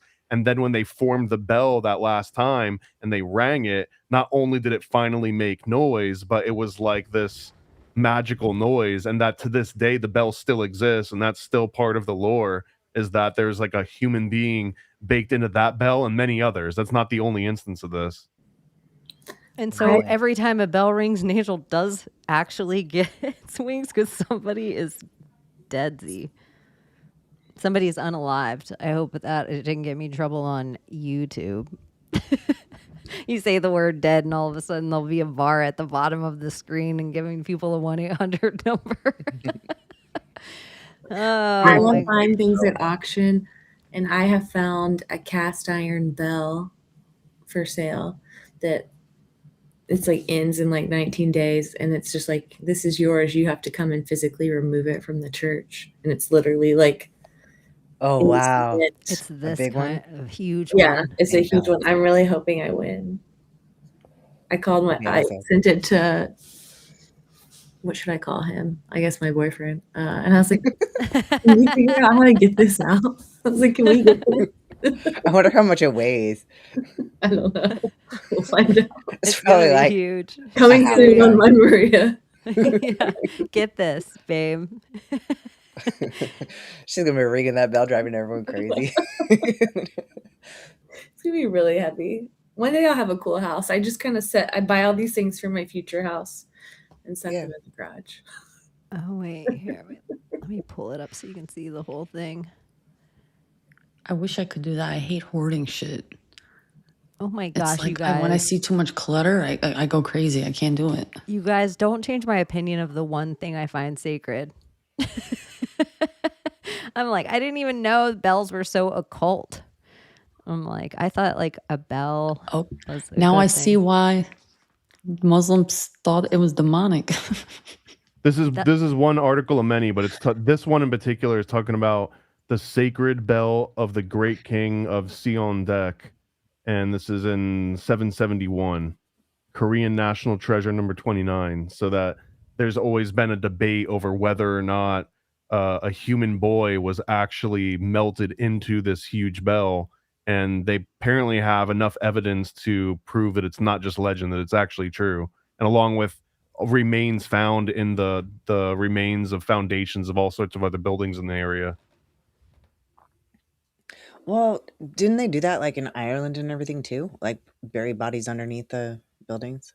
And the Great Wall. Aren't there just like it's a common practice. The thing that makes this so fascinating to me is that it spans cultures and time periods all across the say globe, and everyone's gonna be like, how dare you? Or like, but like all over the earth, Fed right? slop. That there's been instances of this version of killing people and either putting them under a foundation or mixing them into the foundation or just having them be there, because it adds like a je ne sais quoi, right? It adds like some undescribable quality that makes it better. We have a story of that too. Oh, sorry. No, go ahead. No, go ahead. It's just very Black Mirror in the way that series expressed the idea of trapping like consciousness in an inanimate object. And so the idea of your like physical presence and some form of your conscience being trapped in a bell and then rung, and your essence being like projected by frequency into existence for the rest of time. But then at the same time, it also reminds me of, I haven't done salvia, but everything I hear about salvia is all these people experiencing like 2 dimensions in some sort of inanimate object. So I guess, I don't know, Chaney and I were talking about this recently, like, I don't know if it's the Toy Story in me based on my age, but like I look at almost everything and give it some sort of soul. Mm-hmm. And if it's just a purely inanimate object, then maybe there's some sort of something to that now in a world of Black Mirror and salvia. Maybe I'm experiencing myself as the red chair in my... What are other limits to that? Like how small, like, does it have to be a certain size, or could it be microscopic and it still has a soul for you? Yeah. No, honestly, everything. So each individual grain of sand or piece of salt could potentially have like a soul inside of it. Yeah, I think Well, of things like if I look at the ketchup bottle and I'm finishing it, I'm like, I really have to get all the ketchup out of here because, like, what if I leave some behind? it's the God particle, like it's the God in Yeah. everything. And Yeah. okay, do you guys trap water? You know, you always need to release water, so like never leave any inside of a plastic bottle, or else we'll Yeah. literally never Yeah, have it I there. water my plants so that So we have a legend in our culture. It's called the Legend of Rozafa. And apparently, it's a story of these three brothers. They were building the castle, and the foundation would not, stay together for some reason. So apparently, the three older brothers said that if whoever brings our lunch tomorrow will be the sacrifice that we use to, put into the wall. So two of the brothers warned their wives, and one of the brothers' wives that wasn't warned came. So she was buried in this wall with one of her boobs out, so her children could still be fed through the wall as she was buried alive in the wall. And this is, I don't know how many hundreds of years old, but Isn't that it's a every very mother's interesting. dream? Yeah, she was the out. sacrifice apparently. I don't think Legend it's any of mother's dream to be encased in something with her tit out in perpetuity. So no. Well, you're just not Tradcath enough. Just repeating it. I was shocked when I Yeah, heard trad it. cat. Yeah, for perpetuity. Any real Tradcath would like to be encased in a wall with just the boob out. With her mammary gland being It's required to be glory exposed hole. in perpetuity. You would say something like that as a man, wouldn't you? But it's like 2026. You would need to have like a little like QR code to scan in order to get access to it. It's The so nipple crazy. appears. It's crazy how like in all the statues, like ladies will have like big tits or a bunch of tits or crazy tits, and then men tiny little penises. It's just weird. Like, but maybe it just wasn't cool back then. But maybe like statues are actually I people don't know. too. What if they are? But that's the real thing too with the Horcrux, where some people go through and they're like, with the Statue of Liberty, Colossus, that is the actual size. If you take the measurements from the Bible of the original fallen, that's how big they were. So they go down in Did you size really as they see breed that with knocking man. up a human woman? Like, Well, it doesn't mean they were all like, I think that we think of things now in a way that might not be from them. Like if they're alien, demon, whatever, fallen, I don't know what to call it, but it does seem like there's some giant beings and we're fractaled versions of those things. Like as time goes on, it's somewhere fractals us and we don't live as long, but their lifespans were huge. And you see depictions all across the board. It's just blanketly the Bible's like a book of our country that's easy for us to kind of grasp, like, hey, this is all through here. But every culture has these giants written in them. And I also think every culture has these giants eating humans. Like, I don't think it's just a biblical thing that they were. But usually they would eat humans to prevent the humans from killing them, not because like they like to snack on us. I think if famine and plague were a real thing at all, if we had a finite amount of food, then anywhere they were, it'd be the same way you saw Khaleesi and like she has her dragons and all of a sudden they start killing the local people's sheep and she's like, shit, I'm going to have to figure something else out about this because I'm not going to get these people to follow me if my dragons are also killing their livestock. And so that is where I think how much would a giant eat? And then like the same way you discover bacon, if it's like, oh my gosh, this long pork tastes so good. Like I love human and fire. And so then it's like, they'll just throw their babies in the fire if I tell them an eclipse is coming. This is fantastic. Like this is easy setup. It doesn't even seem hard. I'll be like, I'm not going to bring your son back unless you throw your babies in the fire.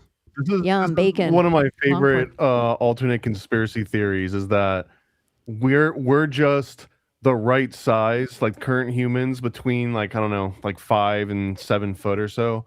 But like that certain size collectively decided it was going to be the only size of humans that were going to be allowed to exist, that because anything bigger, any giants bigger, were a threat, and that they would also consume too many resources. But then also anyone that was smaller but that could still do things that any normal size human could be, that they would be a threat because they require less resources. Like if you were, you know, 2 feet tall, and not because of dwarfism, but just because of like, you know, an entire population of like pygmies, for example, that got mostly eradicated, and other versions of pygmies that. Like you were a well-bred dog. You had the right size But limbs. if you could be as efficient and do all the same work, but require like 100% less space and food and oxygen and everything, just resources in general, then you could potentially be superior, because the same amount of money, time, and effort could send you much farther than someone that's twice your size. So like at a certain point, the 5 foot to 7 foot collective humans were like, we're killing all the pygmies, we're killing all the giants. It's just going to be us, because there's no room for anyone on the other sides of the spectrum.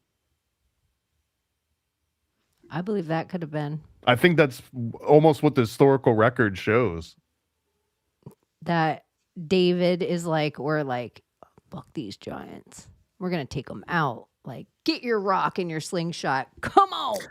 And then, I think Come on, he said it like an Okie. come on. He was putting all the all-you-can-eat buffets out of business. So David was really hired by like the Chinese restaurateurs. What were you going to say? I was just out in West Texas, and it's such an interesting landscape. There's so many pyramids out there. But there are also all these like what appears to be ancient trees that have been like severed at some sort of juncture.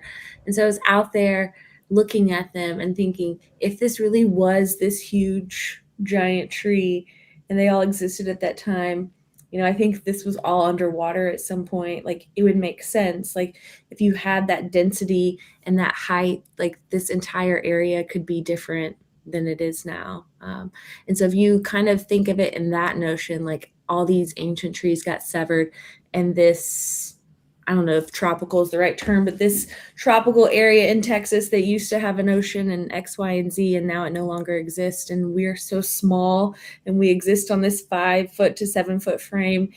And then all the resources dry up because the ancient trees don't exist. I mean, I could see how your theory could go on from there, that it would be easier for us to survive in hypotheticals like that. But in that same idea, under the big trees, if there was big trees, they probably had big fruit, and then it was easy for everything big to eat. A giant wouldn't need to go, and like somebody wrote, like a giant probably took out all the buffalo, like little snacks.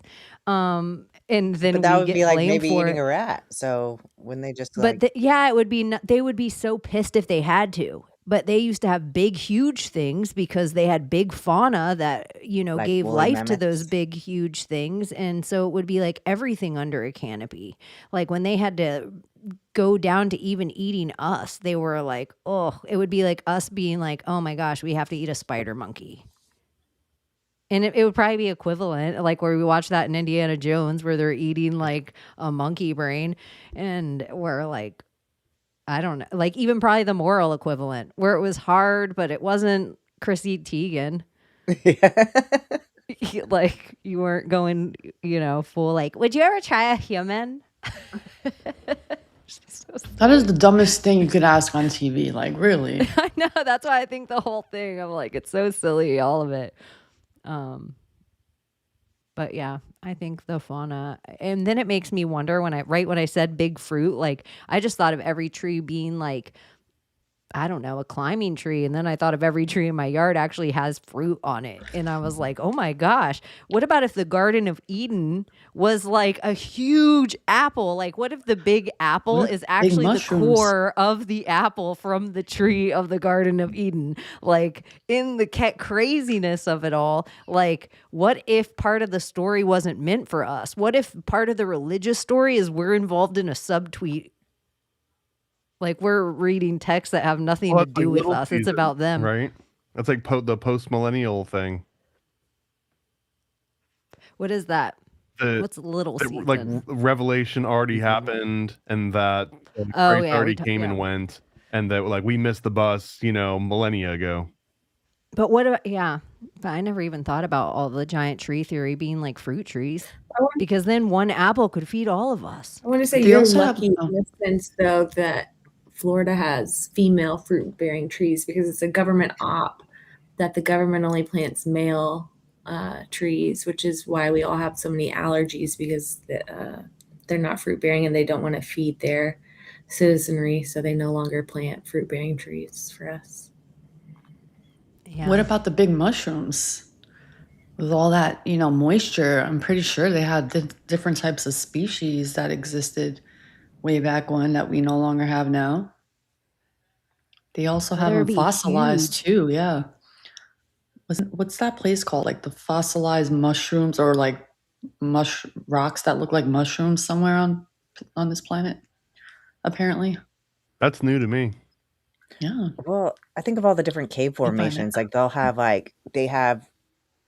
some of them, they'll have what they call bacon because it looks like slabs of bacon, or the different things that they call the different formations. And I wonder if that was, instead of just like drips from stalactites and stalagmites, what if that was like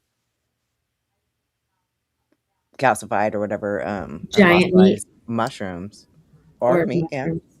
And the way they Wasn't say there that people- Himalayan salt is giant meat. Yeah, well, because I think that the Titans are a real thing. I think the giants are all over the earth. Those are dicks.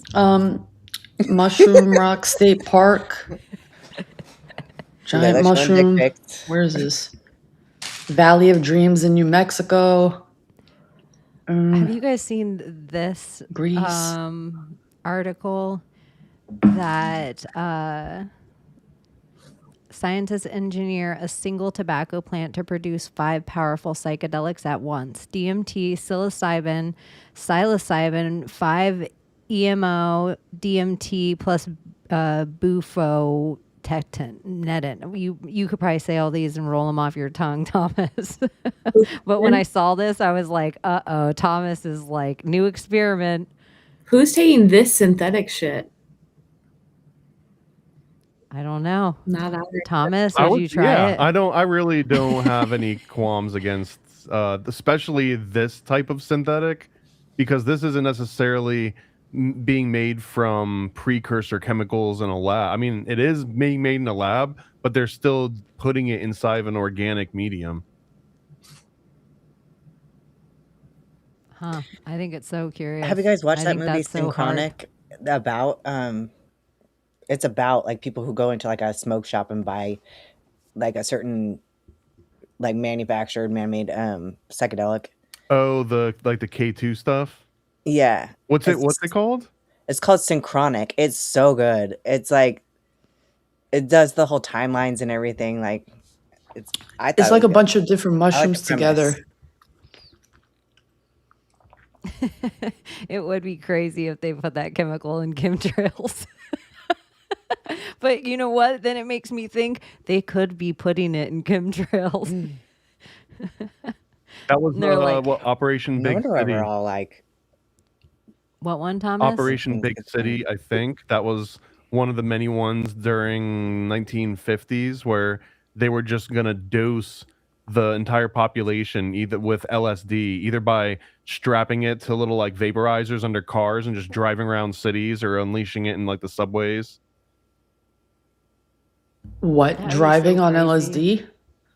Like they would have a car, done it. it would have some sort of an emitter like on the bottom of the car, so as they drove around the street, it would be spraying LSD up into the air, so that if you were just like on the street corner and a car drove by, you just got dosed with LSD. well during COVID, like there was all the Meow. footage of the They would like never do lampposts that and with stuff, light posts with them spraying stuff. Like, and I'm sure it wasn't LSD, but like it's Y'all, not far-fetched that they would LSD do that.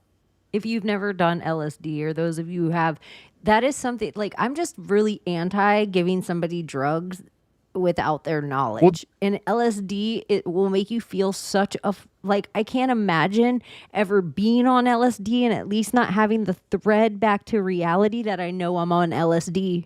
Well, also imagine it the one step removed from that, that like at least you like now, even if you didn't know you were dosed, you could be like, oh, this is maybe kind of like LSD. If this is happening to you in the 50s, you don't even have a frame of reference for what's happening to you. You don't even know that LSD is a thing. Yeah, damn. In my crazy, like, worst part of my body where I felt like I was having my own personal near death experience, I honestly had one part of it that I was like, I'm so glad I've done hard drugs and I know what hallucinating is. Like, I actually had a part of it that I understood what was going on with me, and I knew what hallucinating was, and I was like, gosh, this would be like, I knew how hard it was for me in the moment, but I had that thread back to reality of like, I think I'm hallucinating. Like, It should be a course in high school. I believe that wholeheartedly. Or I'm everyone glad I should did it. Oh, sorry. hike a guys. high altitude and then have hypoxia and then hallucinate that way. Because I saw some crazy shit when I'm just at a high elevation, like the fairies, the faces in the rocks, like Really? tripping balls coming down Mount Whitney. See, I've never been that high Totally altitude. new. I've lived in the mountains, but Like I would walk what's and it called? I'd see something ahead of me and I'd be like, that really looks my Maria really hikes, y'all. Yeah, Like, she goes to the biggest mountains, like all in places in the world, but definitely in America, every one of the mountains that you name in your states, she's been to it and she's hiked to the top of it. but man, Sometimes she fucking drags yeah. her man, and sometimes she drags her That's dog. bad And bitch most of energy. the I time, love she that. just does it alone with peanut butter sandwiches. It's wild. Like, in one day, and people will be like, "Oh, you have to get to this mountain at this time to get off this mountain at this time because the hike is this amount long." And she's like, "Pisha." don't worry about me. Pish I'm just gonna posh. do my own thing. But man, I was tripping balls at like a certain elevation, and I literally think I'm like, oh, that's the fairy den. Like, and as I I didn't walked know that was a thing. something, I would be like, I know I'm hallucinating right now. Like, I know that's not there. And then the closer I get, it wouldn't be there. Well, This is Wim the Hof first time I'm breathing, like hearing you of induce this. hypoxia too. And so like at first I wasn't getting the hallucinations, but like after a while, like Wim Hof, one of his key phrases is get high on your own supply, because you can literally get super high from just freaking breathing. And it's like, it's orgasmic. It feels so good. And like the crazy shit I would see, I saw like, I kept seeing this black dot, and then I went into the black dot and it's a spaceship, and it was like, what the fuck is even happening? It was awesome. It was amazing. Yeah, I even think the rock faces, if you look at a lot of the ancients, it cultures all around whatever culture in the world, but I know definitely Native Americans, they would have parts where they'd take hikes in these places and they would see like the sunset at a certain time of the day or rise at a certain time or whatever, and it would make like the shadow of men's faces on the side or of a big deer or of a, so like what you're saying, like they would see these stories be told across it by the shadows and light and all the dance that it would do, and then that's where a lot of these places get their names from, where they'd be like, oh, that mountain, that's the old man, and you're like, why do they call it the old man? And then you see it at the certain time of day and you're like, oh snap. Like, Do you think there's probably something cool in the air going up higher, like the different, like, all right. Up. Just less oxygen. Something in the air reaching certain altitudes You that we broke don't up know a about, minute. that they don't tell. Oh, did I? You broke up a sec. Yeah, retell it. Do you think there might be something in the air, the higher that you get in elevation, that could probably, make you hallucinate, that we're not aware of and they know about and they don't want to tell us? Because we're not out there testing the air, but they tell us like, oh, it's just oxygen, but is it? My boyfriend and I were having this conversation today. We were talking about the idea of CPR. I was watching Lost, actually. For any of my Lost people out there, I'm introducing it to him. It's like Charlie, the character's coming back, and they're trying to bring him back, and they're just CPRing him over and over again. We were talking about the idea that how interesting is it that, we're told that we breathe in oxygen, we convert CO2, but then here we are, and we're also told that the air is only what, like 17% oxygen or something like Yeah. that. It's almost nitrogen. But when you're giving CPR, you're blowing CO2 back into an individual rather than the great deal of oxygen that we actually take in. And that is reviving someone. And just how interesting that is, that like you can just breathe into somebody like that, a lesser degree of what we're taking in, and that revives them. So I don't know. So the notion of like being at a higher elevation and that being even less oxygen than we have here. But I don't know. It's like trees growing on bigger trees, if that's the story. If the story that is the mountains were big trees once, in the same way giants, if we're talking about these things, then at the top of the trees don't grow. Well, didn't Like you Thomas get to the tell line. us in one of the episodes that oxygen is actually making us die Oh yeah, or that's something like that? like even if we could figure out the key to like eternal life, like just oxygen is causing any kind of organic matter to decay over time. It will happen unless you have some way to constantly replenish, and that's the problem, is that over time that your body breaks down and it can't keep producing at the same consistency. Like as you get older, you just become more brittle, and I guess if you believe in DNA, there's all these you believe in DNA, that it like loses part of the recipe at a certain point, but the oxygen is really what's killing people. Like that's what causes you to slowly decay. Well, that's where like the Wim Hof method, like kind of again going back to that, when you do it, you sit there and you hyperoxygenate, like you actually like you get almost high just from taking in like belly breaths. Like you do 30 deep belly breaths over 30 seconds, pretty much. You do it kind of quickly, and then you exhale all your air and you hold your breath and you induce hypoxia, so you can intake more of the oxygen into your bloodstream. And I'm telling you, it sounds almost crazy and everything, but he's done studies and stuff at universities where he's done like superhuman feats and everything and healed like from shots of E. coli and stuff.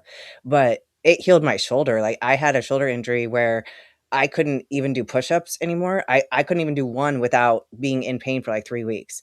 And it hurt every day for like 4 or 5 years. And then I did the Wim Hof method where he's like, he talked about like concentrating on that area while you're doing this hyperoxygenation and then hypoxia, and immediately like my shoulder was better.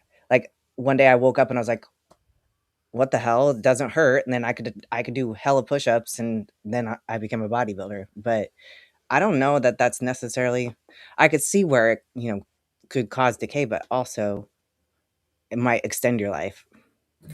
But your statement is interesting, Thomas, and like the idea of like leaving food out and watching how quickly it decays when it's exposed to air.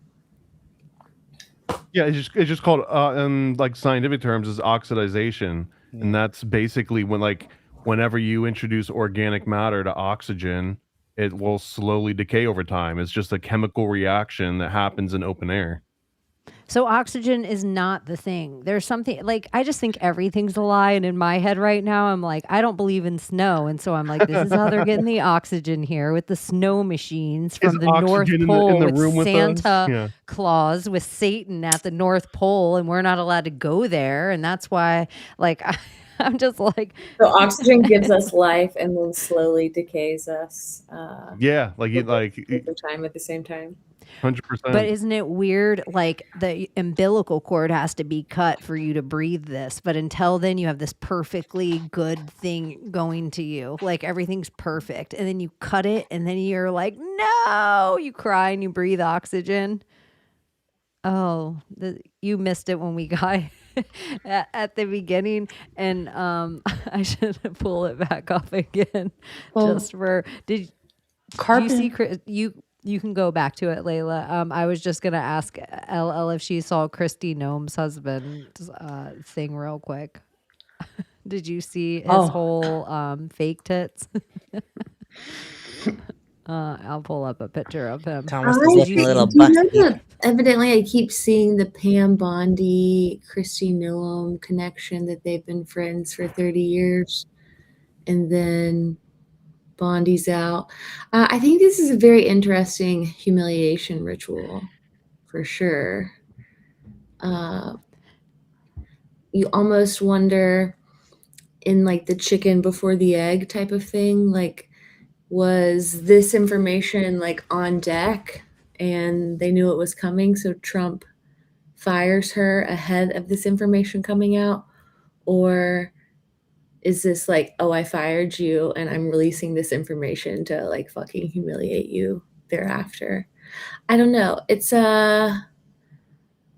so interesting how close we're getting in the conversation of it being like socially acceptable. Like, this is just one more step closer to Bruce Jenner, like much more information than we had last time. This one actually, it stands out to me as interesting because if it were, and I hate playing the red card, blue card, like this team says that white people talk like this and black people talk like that, it gets into that angle. But it's like, if this were democratic, it does seem that there would be some sort of support from a huge community, like, hey, that's not cool to be making fun of this guy for let him speak his truth, like he's speaking his truth. But the fact that it's a Republican and therefore he must be a closeted, weird fetish gay guy that's like hiding behind Jesus, then it becomes socially acceptable to like make fun of him for, look at how ridiculous this non-passing tranny looks. But again, if he had like a Obama shirt on,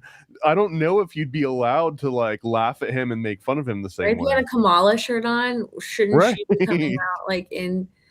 It's if he had like a blue-haired wig on or something, or like a septum piercing, or Or it just seems like, if part of when those first came out, I just felt like my brother could have stuck balloons in his shirt and sent me that same thing. Or like somebody, like a cousin could be like, oh, I'm getting a boob job. And my brother would be like, oh, look here's me. I'm so and like mock. It just, at first I was like, it didn't seem there was nothing about it that was sexy, that seemed fetishy. It just seemed like this is like somebody releasing private texts. And then there was like, oh, the like skin suit thing just seemed like something you'd buy at one of those Halloween stores. It didn't seem like it had like good quality or something. I don't know, but I don't know. I don't know what people are into. It just seemed so silly. I was like, is this real? Even his face with his duck face every time with his saggy tits to the like far side. I was like, this is just okay. Like he wants to be a lot lizard. I think that the part of that aspect of it is just a complete sexual objectification. Like you are so comically engineered to just be a sex object that it's beyond obvious. Like you're not even trying to be subtle about it. Is Bruno so nervous? No, he just woke up from a nap and he wanted to know where his mom was.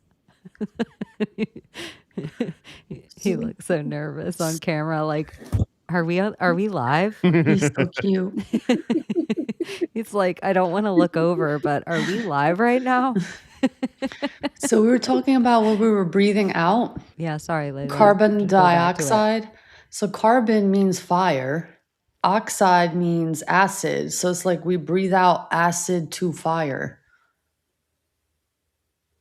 You have to do that, Abbie. I don't like doing that one because I can never do it right. Oh, but I did it. How do we breathe? Because you know all the rules now. No, I know the rules. It doesn't matter. I still do it wrong. First time I couldn't do it. That's why I did the thumbs You up. had to make your pinkies touch, and then you had to tilt your hand right to the camera. And you were doing a Gen X heart.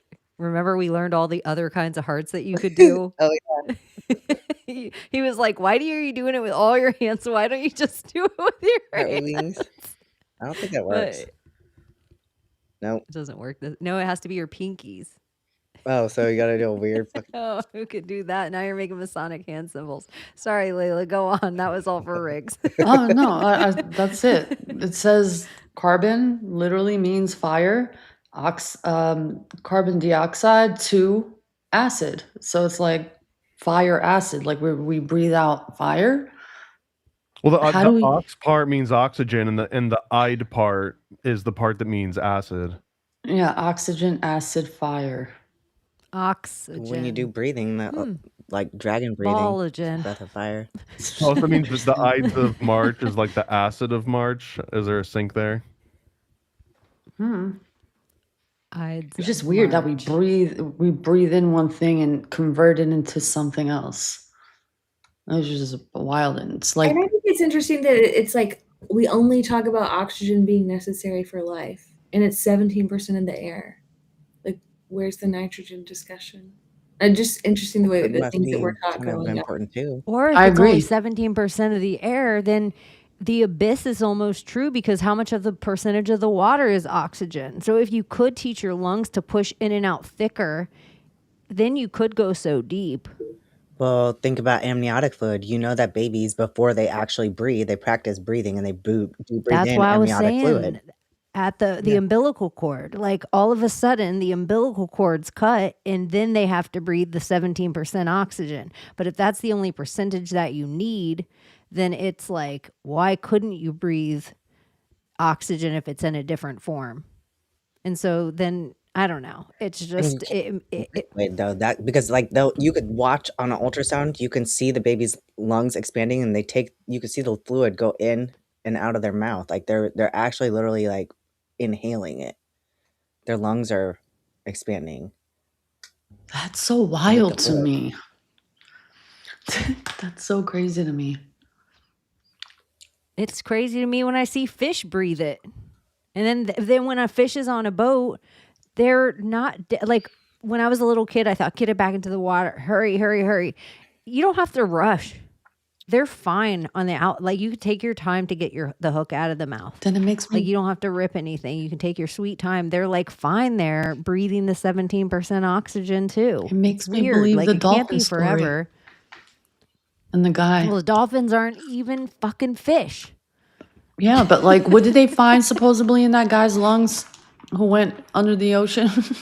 A little bit of seaweed particles. Plankton. And some kind of weird yeah, plankton. we know it's a whole fake story, everyone. We know it's been debunked, Sure. everyone. Yeah. But what is really true is immediately after that story, dead dolphins washed up on the shore. And seals. The people that lived in the area from Mississippi all the way over to like mid-Florida on the Gulf Coast, they also saw a bunch of weird military activity that wasn't normal in the area. So I do think right after the story that breaks, this two things happen. And then it's that was a hoax. And it's so easy now to say everything's a hoax, that the craziest shit could be going down, that we're going to space.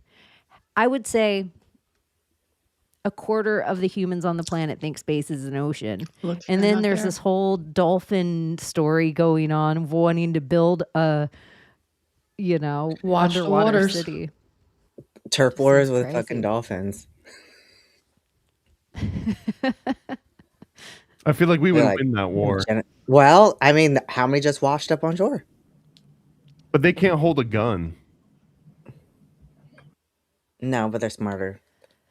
Yeah, but I mean, Yeah, if you what can shoot could they them in a do? helicopter, they can be as smart as they want. This is what they could That's do why to us. sharks eat humans, and they're like savage about it. Submarines and like ships, they could be the Bermuda Triangle. Like dolphins and a couple of whales, they could create something under any ship and make it do craziness until it went down.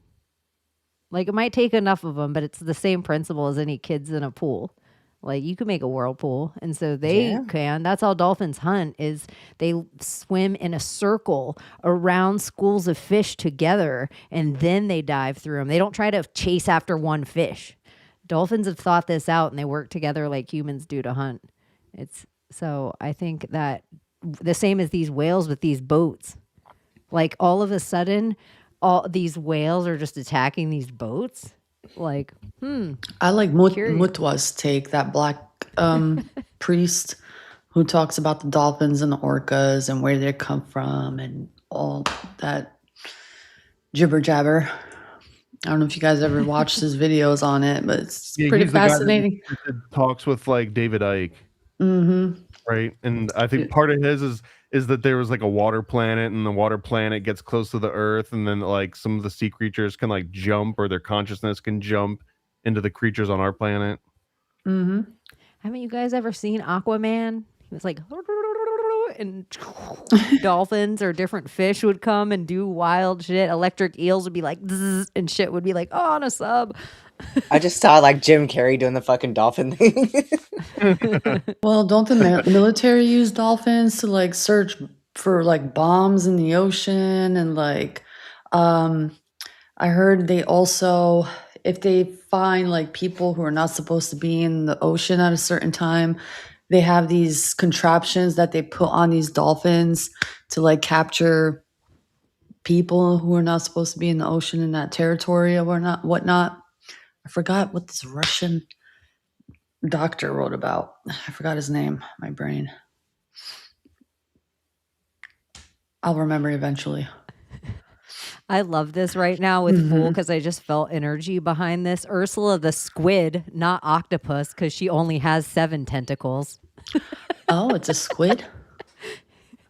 It just made me like it had energy behind I it. thought that one of them got chopped off, though, no? But do squid have little... Yeah, they do. Never mind. I thought squid had 8 too. I thought squid were squidopus. I just thought they were the same exact as octopus hanging out with 8 arms.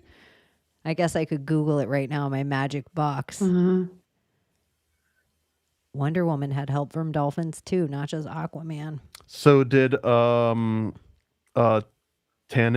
that the goddess of the all-seeing eye, like the Phoenician goddess, that she was also like the consort of dolphins. And I think there's old currency you can find with Tanit on it of her riding dolphins on the back. Hold on, let me find it. I love how everything's such a rewrite in the world. Is like there's a movie called That Thing now, or it's all the Disney Frozen method. So it's the first thing you put in. So every word, pretty much every word, even when I'm doing etymology digs, I'll put ancient goddess. I never put god because I know it'll spell correct to it, but it won't spell correct ancient god to goddess, but it'll always spell correct goddess to god. So I always put ancient goddess in when I'm doing research, and most of the time there's one. Yeah. What did you say? Tenant. That's just your search logic. We'll have to work on your search logic so it pulls up a. My robot. Tell a funny story at some point when we're ready. I think we're ready. Yeah, I was waiting. Yeah, I was gonna pull up a picture of Hermaphrodite because it says her name everywhere with Tenet, and I was like, weird that her name's Hermaphrodite. That's so close to Aphrodite. Yeah, you could tell a funny story.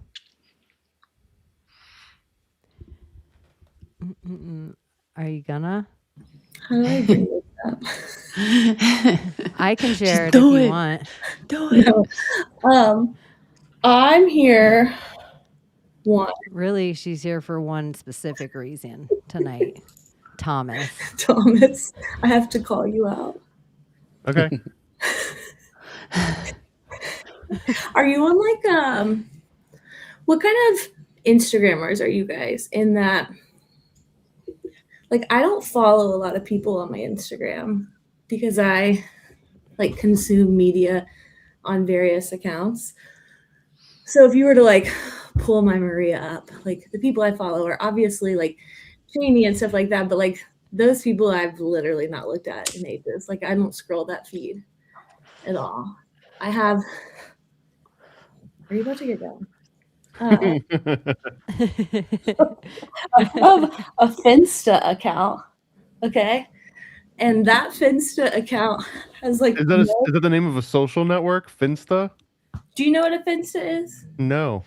Like a fake Instagram. Okay. I didn't know what that is now. My little Finsta where I like do research. Nobody knows it's me. Like I follow all of you on my Finsta. Okay? Oh, cool. And that Insta, only Chaney is the person who knows it. And it's like nondescript. Like you would never know it's me. Had it for maybe 2 years. I do some of my best work on it. I have never had a follow request until about 2 weeks ago from a paranoid American. Do you want me to pull it up or have you canceled this I account? haven't canceled it yet. Don't pull the name up. You can pull my picture. I won't pull the name, but I got to show you the picture. So I declined it only for you to Oh, I've re-request seen it it. like 2 days ago. And I need to know how you made me. Because why are you requesting to follow Mama Louise twice on Instagram? You know what's funny is that I get this complaint often where someone will so be funny. like, who the hell are you? Stop trying to follow me. Like, stop requesting. I don't know who you are. And it's because there's an Instagram, at least on Android. It'll show you. It'll be like, here's people that follow you. You should follow them back. Do you follow the suggested accounts? Oh, dude, I just hit every single follow back sometimes. We had a full conversation, like just some random day. My Maria's like, hey, paranoid American just tried to follow Baba Louise. And I was like, what? And I'm like, I don't know. Maybe he was just going through his suggested follows or something. Like, he knows the algorithm pretty well. Maybe I got he knows a how to message like on my internal Slack that was like, you need to keep tabs on this I was account. like, oh, look, Paranoid American's my new handler this week. That's He's exactly Baba what I was Louise's saying. new handler. So I decline it. I send you a message. I'm like, how do you know Baba Louise? You don't respond to it. I send you another message. How do you know Baba Louise? And then literally 2 or 3 days ago, you requested to follow it again. And I was like, I have to come on and have to look you and be like, get the fuck off my Finsta account. That is so funny. It's so fucking funny. Hey, you need to make a new Finsta. By the morning, I will have a new identity. But Baba, like my Baba picture was the best. Okay. Yeah. When I first saw it, when she came clean to me about it, I'm always impressed. Like, one of the things about my Maria, like, you know this if you follow her account, like, she's clever and smart and like she has her own pattern recognizing and her own bullshit meter and what have you. But she's really fucking funny in this way that it like it sets new bars for me all the time, and I think I've seen it all. And when I first saw this picture, I was like, who the fuck are you? That this, out of everything, like, my random brain would be like how did I let reach me the pick a Canadian. I'd be like, Canadian pilot 78, you know? Like, how did I did reach the some Dubai crazy algorithm? Yeah. Isn't that just Aziz Ansari, the comedian? I don't think so. I don't know though. I That's never not seen Aziz. No, that's Baba Louise. Well, see, and I thought I was somebody connected. I know like a couple people from Dubai, so like I thought it was connected through that. You don't have a lot to say for yourself in that tracks. So I'll just take this as my I feel like Thank you. you've been outed and I've been outed, so we've both been outed. So it's equal now. We can go back to our handlers and let them know that it's like tic tac Squared toe. away. You're right. That was her Finsta. Okay, let's keep going. Tell the CIA it is me. That shit is so funny though. I never even had it. I feel like that's where I feel really X generation, and where X is the new boomer, is that I didn't know what a Friendsta account was. Not I didn't even Friendsta, think Finsta. Like No, fake even if- Insta. Yeah, I never even thought, y'all, of having a fake account. Like, I've been just trying to chase the dragon of keeping an account for myself, that having like, it didn't dawn on me in any kind of way that I feel like where I'm like, okay, boomer. I You know have what's like 4 interesting? accounts, It's so like 2 that I don't really follow people on either. I just kind of look at stuff, but my kids, they all do it. So you kind of like, There's this girl on yeah, that gives you an in. TikTok who actually started her own account, but tried to get on the algorithm of what men are fed. in the algorithm. So she followed like all these sports accounts and like golf and this and that and news channels. And it was just feeding her the most bizarre shit of like men treating their women like shit, ass and titties everywhere, children, like the amount of children that show up on these feeds of these like red pill, like trad wife kind of like, it's just wild just to see like the algorithm that will set for women, for men, for kids. And it won't recognize your face, which is very interesting. Like to see that, wait, I know this face, it's actually female. Why is it searching only that? I don't know. It's just a take on like opening a new account and going on a certain algorithm and what it feeds you. I think it's probably playing along too. It's like, oh, Layla wants to role play as a guy on social media. Okay, we'll show her guys. We'll show her ads for women that are role playing as guys, not necessarily ads that are for guys. So like you get your own little niche. When I have like maybe 4 different TikToks, and when I get on my side one, like as soon as I scroll the feed, it's like, we know you're on your fake, and like it's one of those like somebody's made fun, talks about how this is your side Instagram account. Wow. Handler task complete. God. Rest in peace to Baba Louise. And just my little nerdy head, that is a House of Sod specific, like whatever that is called. I was about to call it a tartar because I only am like Irish. Like it's there. I don't know the name of that. I don't know what it's called. Thing. Yeah. But I guess certain houses have certain prints in the House of Sod, and you have to be certain elite to be called a house. A House of Sod, that is theirs specific, that red and white checkerboard. So probably a Saudi Arabian gold salesman. One of the good ones. One of the good ones for sure. One of the good ones. I keep hearing Gabby Barrett song every time you guys say that. What is that? It's one of the good ones. I don't know. It's love me like you should one. Like he wrote. I always just like to make people sing. Isn't it funny how when you have sporadic song, you're just like loud and proud, but when somebody's like, sing it, you're like, don't make me do that.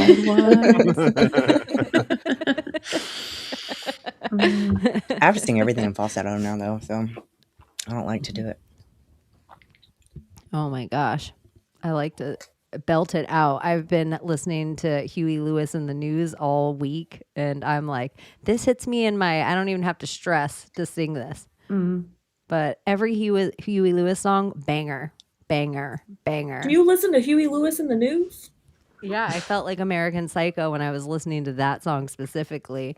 But his songs are all upbeat songs. So they all carry a specific tone, like tempo. So I'm like, oh, this is kind of the mood I want to stay in today. I was cleaning my house and shit. Little Huey Lewis in the news station, it knew what to do. Spotify knew what to do. Anyways, what else has happened in the world that you want to bitch about? Or this is the other thing I was going to ask you in all your travels. Do you think it's freaking crazy that we can't go into the Grand Canyon or any national park as much as we should be able to, or we have these time frames on these national parks? If there were portals that opened up on ley lines or something, we wouldn't know because you got to be out at when the sun goes down. Like, do you find it interesting? Or? Trump has done away with a lot of that stuff this year. But I'm on the lost train of things where I believe there are like pockets of electromagnetism that exist in reality. And this is a very Westworld situation where the government has commandeered this land, allows us to see like 0.5% of it, makes it a park out of it. I don't know. I think there are exquisite, beautiful things that exist, and there's a reason why the government owns all of them. Are we anti park ranger? Like we should just get rid of park rangers? No, not necessarily. Why not? I'm a little anti-border these days, but that's a different discussion. I don't know for me like what the threshold is of where I desire the federal government to get involved. because if I'm making my true argument, I think it should have no involvement whatsoever. But then you try to have this trade off of like the idea of like the FDA or regulation of food and that kind of thing. Like, does the government actually have the jurisdiction to do that? But do I want it to, perhaps? So national parks, like, I guess there is a duty. My boyfriend and I were having this argument the other day of like I don't think there should be any government involvement in things whatsoever, like the least amount possible. And he's talking about like fisheries and like things like that, where there is involvement to conserve, but who is the definer of the conservation and to whom does it benefit and that type of thing. And like, if people come in and deplete a resource, like, does your government have a duty to come in and try to sustain said resource? Like in the idea of like a fishery or a hatchery or whatever they're called or something like that. But I saw one line once that was like something along the lines of like, if we believe in parallel realities and reincarnation and stuff like that, like how many times have like you created, like when I go to these national parks and I awe and all of this stuff, like, am I so obsessed with it because like somewhere like I'm intertwined with this somewhere along the way? Like I'm coming back to something that I've created. I've been all over the place, but yeah, there's something fucking weird going on with it. Maybe. I mean, if like our lives are like kind of a spiral and we're like, hitting these same moments in time and like reliving different experiences, maybe our souls have that too. And like we're like aligning on that timeline, and that's why you react that way. You probably onto something with that. If that symbol means anything, could also attach to that. Your soul being a spiral of There's something though, many. like about the phone to me and the idea of these national parks, and like as soon as you cross this threshold, your phone no longer works. And for a long time, I was, obviously thinking about it from like the institution side, like, okay, we have this beautiful land, we have this duty to conserve, we don't want any cell towers here, like we're just going to make this blanket rule. But it's just so interesting to me that like literally as soon as you cross that threshold, sometimes it's just lights out with your phone, like no sort of like gradual down to like 1 bar or 3G or whatever it looks like. And so for a long time I was again looking at it at the institution limiting it, but then if I turn it around and I think of it more of like the lost electromagnetism, like something weird is going on here. Is it the land itself, the energy itself that's pushing out the cell phone, that's like preventing that from occurring, like the magic of whatever it is there, rather Maybe than it's you. Yeah, A lot of it too for signals is still based on line of sight. Like if you don't have line of sight, there's usually a much better chance that you're not going to get a signal. So when you're in like national parks, just because they haven't been decimated, you might be behind a big mountain or like inside a bunch of trees, like all of that actually will destroy your visibility to the satellites or the cell towers.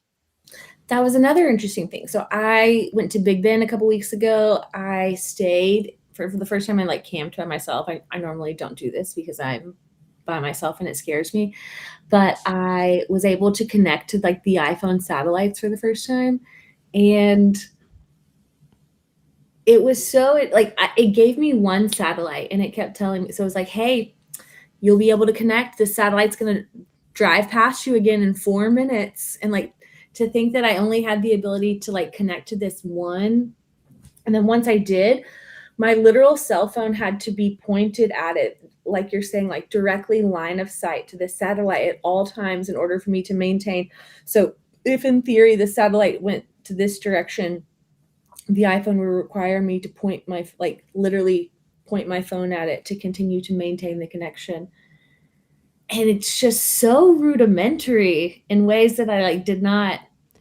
Part of it makes me feel like you're deeper in taking advantage of some other system being able to map you during this time. So it's like, oh, we got one. She's connected. In 4 more minutes, now point it this way. And now point it this way. And it's like, now you're giving it this full, because you guys, we are just in the talks again about this, and this is making me nutty that you can't get service somewhere, and we are on our way to the moon, and there's no satellites in this picture at all anywhere, not even one, and you can't get reception anywhere, even if you're driving in a normal place. Line of view or not, shouldn't there be like an easier line of view? If you can see the sky can't see you. What if It's so crazy. what if like in the whole simulation theory that you talk about, Maria, like if the tree falls and you're not there to see it, did it really fall? Is it like maybe like a glitch because not so many people are in that area, and it's like, oh shit, like someone's here, we have to give a connection, like the sim is here, like do you think that could It's be not part highly of coded that? area. Yeah, like I'm like rendering as I go, and I'm the only one in the yeah, area. And it's like rendering. Yeah, like on World of yeah, Warcraft, like that. way back when you'd have to like open up your map, like This is the why parts of the maps wouldn't be open to you until you actually go out and explore it a little. I definitely felt like I was being tracked. So I was in Texas, I was in New Mexico, and then I went to El Paso, and I decided I wanted to drive all along the border because when I wanted to see what it was like what does this wall look like? What is this, the whole thing? I saw no wall whatsoever. I'm following the Rio Grande all the way down, and it's just the most beautiful. There's like the most beautiful mountain range in Mexico, like basically from El Paso down to Big Bend. No wall whatsoever. But there was border patrol everywhere, like in ways that I didn't necessarily anticipate, I guess. And I was unaware that there are inspection points on the interstate for everyone, regardless of your citizenship status. And I saw one at one point, and I didn't really think anything of it. And I am encountering one ahead, and I keep kind of like expecting it to be like one of those way stations over here, that it's like electable or you're pulled over in some way. And as I get closer, I realize that I'm required to go through this. And I immediately FaceTime Chaney, and I was like, I need you to get on the internet and like tell me what am I expecting, because like I have garden supplies that I just picked up in New Mexico in the car that are obviously very illegal in Texas. Freaked out. Of course, I'm a white girl with like my coonhound in the car. Like I was not targeted on this like whatsoever. They didn't care about the weed in my car, I guess, when they did the thermal scan as I went through. But I learned that in Big Bend, obviously here on the Mexico border, there are like 4 major ways to get out, and every place, every exit, there's one of these inspection points where everyone's required to go through it. So just like having this huge moment, like freaking out, like worried, am I going to get arrested? Telling Chaney where I'm at, not a big deal whatsoever. That so as I seems a little on the other end, there's all these like weird absurdist art installations around there. And I decided, I saw one, and it was the smallest Buc-ee's in the United States. And I was like, oh, that's so funny. I need to take a picture of Bruno. I do a U-turn real quick. In that time, I run something over that pierces my tire. And by the time I get back from taking my picture, my tire is deflated. Now, I didn't have the right tire iron with me. I find out, and I'm spend 2 minutes literally getting all my stuff out to start working on my tire, and the literal army shows up. US Army in like undercover trucks, and they get out and they're like, hi, we saw you have a tire issue, like we're happy to change your tire for you. And then they were like, wow. is this your Finsta? They're like, Mama Louise, is that you? But like I'm being so worried about the unconstitutional inspection point, only to be happy that they were tracking me the whole time. And when they realized that I was immobile now, they immediately came to my rescue. You're like, oh, what a good day to have a handler. Yes, I was like, thank God my handler is here, because I do not have the right tire iron for the Forerunner with me right now. That's honestly, that's how I view like when people say CIA handlers, it makes me think of the way that like a parent will guide their toddler to be like, let's let them play out in the yard, but also make sure they don't like walk off a cliff or something. You kind of like guide them as like a child, you know? Yeah, they have a set of rules. You want them to get somewhere in the game, but you can't necessarily do everything with it. So they're like, oh, we cannot have her die right now out in the middle of nowhere. Just curious. Like, what should we do? How should we go about it? Like, let's just send us all in. It'll be just as crazy. Do you know what day you popped your tire? I'm just curious because I popped my tire like like the 27th. So I'm just curious if you know, because that would just be weird. No, it was earlier than that, but Okay. it was probably the 11th or the 12th of March. Okay. It's like I haven't done that since I was like 17 or 18 and just did it last week. That's I think about it once every long trip that I'm, even if it's just like over an hour, once every time over an hour, I'm like, oh, I'm so glad my tires are all good in the moment. And then I'm like, don't think about your tires. Like, Don't get it always just because. And then I had a lawn company for a little while, and when I got it, I had gotten some of the pieces of it from my brother, and he was like, let me tell you a tip. He's like, any mower you ever get, go and get these tires, and they never pop. And I was like, what? And he's like, they'll be so much better on your mower, they never pop. And I'm like, why aren't all tires like that? Seriously. Stupid. And they're like a tubeless tire or something. They don't have air in them. And so and it was perfect for all my mowers always. Anyway, do you guys have anything else you want to discuss about this crazy simulation this week? I think they're doing fine. Good job on the simulation. Solid 6.5 out of 10. Stay away from my Fensta, Thomas. You're seriously not even like the third person that's complained about that exact same thing. They're like, how did you find me? I just let Insta do all the work.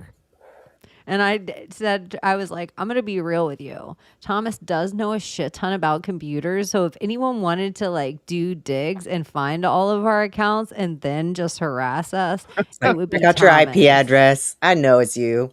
Yeah, but then I'm like, but it could just be likely that he's messing around with the algorithm. I'm like, also, okay, I'll behave. Instagram is dirty and like these suggested type things. Like, I don't know how you guys probably don't still have Facebook, but there's an argument, there's a conspiracy theory that on Facebook, when sometimes it'll show you people you may know, and those people are people who have actually been looking at your profile. And so they suggest it back to you. So they're kind of telling you like who's creeping on you without telling you who's creeping on you. So I think it's the same notion here on Instagram with the suggested user. So Baba Louise literally follows a very small amount of people because I'm following all my friends. They don't know about it. So when I look at your all's profiles, then you are getting a suggestion regarding, hey, Baba Louise is scanning on you. Yeah. So I mean, that's the benefit of the doubt that I'm giving Thomas, even though like really, he was. I appreciate the benefit of the doubt. I'll explain as far as I can. When really Thomas at some point was like, she popped her tire in Texas. Mama Louise is in Texas, send in the army. Connected to the satellite.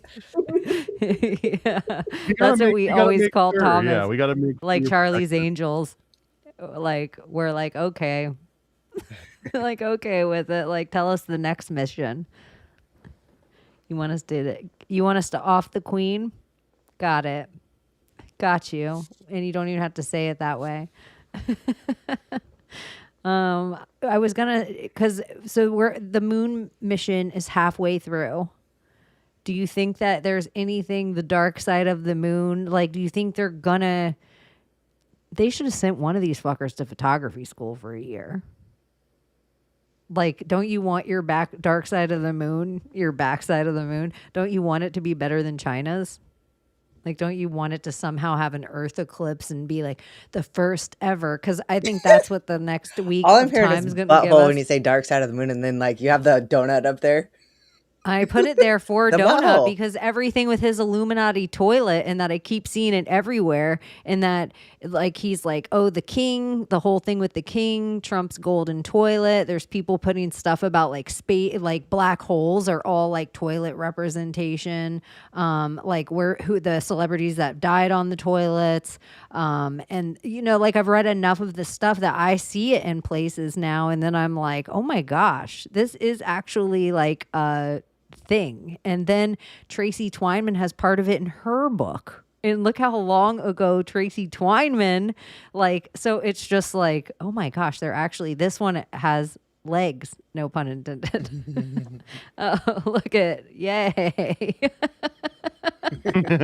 Woo woo.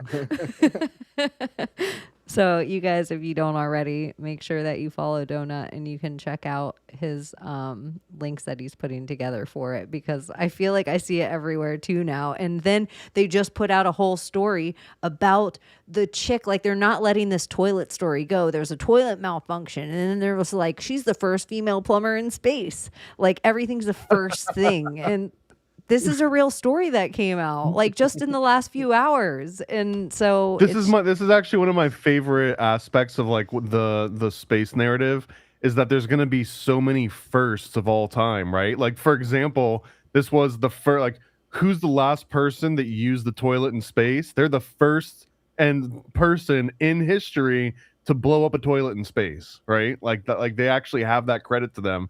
And that's the other cool thing too, is that now it's going to be like, who's the first one to commit a petty crime in space? Who's the first one to commit a murder in space? Like all these like really easy low hanging fruit. All it would have taken is one person to stab someone else in the neck with like a pen on like when they're out in orbit, and you become famous for infinity. You become the first murderer in space ever, and then no one can ever really take that away from you. Of course, you so I take it there, kind of Thomas. You gotta go I dark. like, but I know you could be like, just as that's where she's like, I'm the first female plumber in space. Like she's like I'm the first doing the one to girl be jumping pose. jacks while saying the alphabet backwards in space. But isn't the squad even interesting in that Fantastic Four-way where they were like, we're gonna give them a Chad, white guy. We're going to give him the black guy. We're going to give him the like first lady. It's like the cutout of the characters that you need. So you're like, and this is how Disney writes it to hit all of the socioeconomic, like all the groups, so that they're all like, oh, the first Protestant in space. Oh my gosh, I'm the first Catholic in space. Like, I don't know. It just seems like very, like rewriting The Little Mermaid. It's very or something. looshy. It's all loosh. Yeah. Even the idea of shitting and peeing. Do you in think in our space is just lifetimes weird? we get Big Brother in space? Look, I feel like Andrew knew he was going to trigger me right now by bringing up Christ Cock being the first plumber in space. Like Christ Cock during the resurrection, we have Christ Cock going around Artemis like an insurrection, like an inception ritual. An inception ritual. Around the I feel like moon. this donut here is so funny. I'm like, I need to make more graphics. I wanted to do that. I reached Steph. I was trying to do that. Now I realized, okay, that's on her screen, not mine. That was a bit much. Sorry, everyone. That was a bit much. It was a bit nasty. Double finger. Yeah, it was a bit much. You got to take your time with her first. Do you think also that they can't have Artemis land on the moon because that would be like girl on girl, so that you would need to have Apollo actually enter the moon, because it's like the male energy needs to interact with the female? We got Christ in a cock. We got the male energy, right? Wouldn't it be awesome if she was transgender too? Christ, and First well, I feel like they transgender also in have the big space. rocket. Yeah, that'll be a big one. The first transgender in space. Yeah. First, but yeah, A big step They'll for have to send a humanity. gay up there first before they do. You know what I mean? It's a tiered system. yeah, like Gail King. Because isn't that whole space flight of, like, some people say that entire group of the space flight, like those are all trannies. like the whole Gayle King Well, group. it has to go white guy, white woman, black woman, gay, trans, and then anyone else is allowed after that. Yeah, and even you have to do a gay man before you do a lesbo. Like it's a hierarchy of things. And then like yeah, it was a while before we were like, "Oh, and this is a black gay woman." Cuz then we're like, "Oh, okay." Like I think you had to hit black gay woman before we were like, "Okay, let's put the tutus on the men." You know what you're not going to see for a while though is probably fat people in space. Like you can't really It's too be much. what is it, like body positive and also be an astronaut. It's just not. It's not made for that. It's like Well, Japan. I felt bad at Dollywood, like watching a obese man with his son, and he couldn't get on the roller coasters and ride them with his son. I was like, that's Which is not ironic because heartbreaking. that's the exact part of the nation which should have bigger seats on their rides. Oh, is But- it? But Dolly Dolly does seem like herself, if they brought it to her at a board meeting, she wouldn't go for bigger seats on her roller coasters. Like Dolly doesn't like she's okay with the gays, but it doesn't she's like, "All right, sister, I'm not going to you still have to buy 2 seats at my concert if you want to take up that much room." But haven't we taken such a like stance against the fatties seemingly, like in the sense of like we were going to a place where we were at like a third of America having obesity and leading to diabetes, and we kept talking about for years and years and years what we were going to do with that. And then we've got like fucking Gila monster venom on tap for everyone in existence now, and like the fatties will not exist anymore. Well, isn't it so funny that everybody's singing about body positivity yesterday is all on the venom, and Yeah. body positivity is out the window. Like looks maxing is the other side of it, and look how quickly that has gone. And so it's like body positivity is shoo, and people are like, "Oh, heart disease, like everything that you have going on with being fat is deadly, but this is better." And then I'm like, how we were talking about we're humans just taking oxygen and developing into this. I'm like, what do they want us to have insulin and venom in us? Like, does it do something to us for them? Like the giants, the Nephilim, like, are we processing something? Like, are we sweeter with insulin? Because they want all of us to have insulin in us of some sort. Well, Cornelius Agrippa, I think, talks about like the idea of like getting genes from lizards because they live longer. And then when you take that or consume that, it adds to that part of you. He goes into it with different species and turtles, why they would be interested in like taking the turtle. Why does it live so long? What can we take from the turtle to incorporate it in magic for longevity of life? And there's probably something to it. But The in same as turn- Thomas with all of his adrenochrome thing, all of those same people with the insane asylums, they all have Galapagos tortoises at these insane asylums all over the world. Like they all have them. So it was just so crazy to me.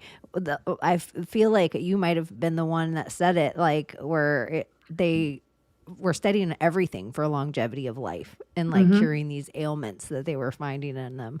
But the Galapagos turtle specifically have they're like the oldest species on the planet. They're like 200 years old with no natural cause of death. Well, wouldn't you think that the Fountain of Youth would actually be somewhere near the Galapagos then?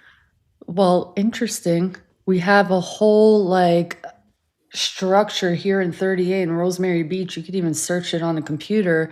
It's this weird like it's architectural, it's beautiful, it has gears, this whole like waterway path that comes on 2 ends, and then like I guess 12 or 9 rows of these eggs with those tortoises like hatching from these eggs. It's very weird, and it's all tied to the water and longevity of what you were just saying, Abbie. I don't know. There's something to it, the symbol of it all.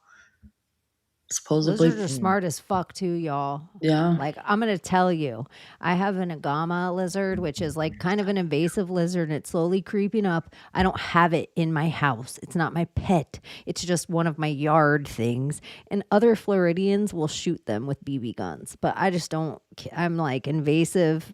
What's that? Those are the huge ones, right? ones with the big red heads. Like they're not the ones that are in the Keys right now that you hear them slapping on the road when they run like fat little pigs. They're like slap, slap, slap, slap, slap. You can hear them running everywhere.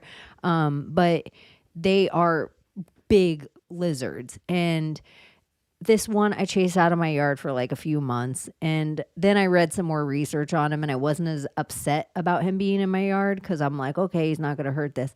I sit on this stoop at the front of my house and this thing's all warm as shit. I love sitting there. This lizard started taking a shit on where I sit every day, every single day. At first I was like, what animal's leaving this? Like, is the What a rabbit doing fucker. this? Because I have rabbits. I have all sorts of little creatures around.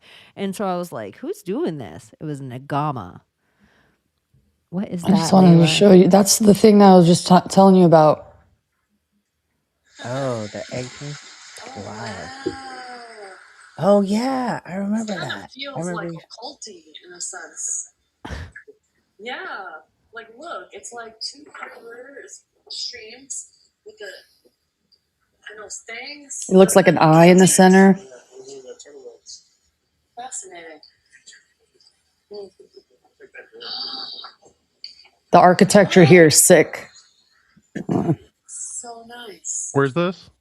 38 Rosemary Beach. She's never been there. Just wait till you see the eggs. It's just so wild. I'm telling you, this is like a gear. Put this bigger. I'm trying to like these. I'm telling you, in architecture, you should know this. Everything means something. Oh my God. Hold on. Where'd it go? Boobies. Sorry, guys. Just kidding. It's right here. Like, it all means something. Like that? This is random. See that? Are we allowed to step on this? Like, why? Why is this there? I'm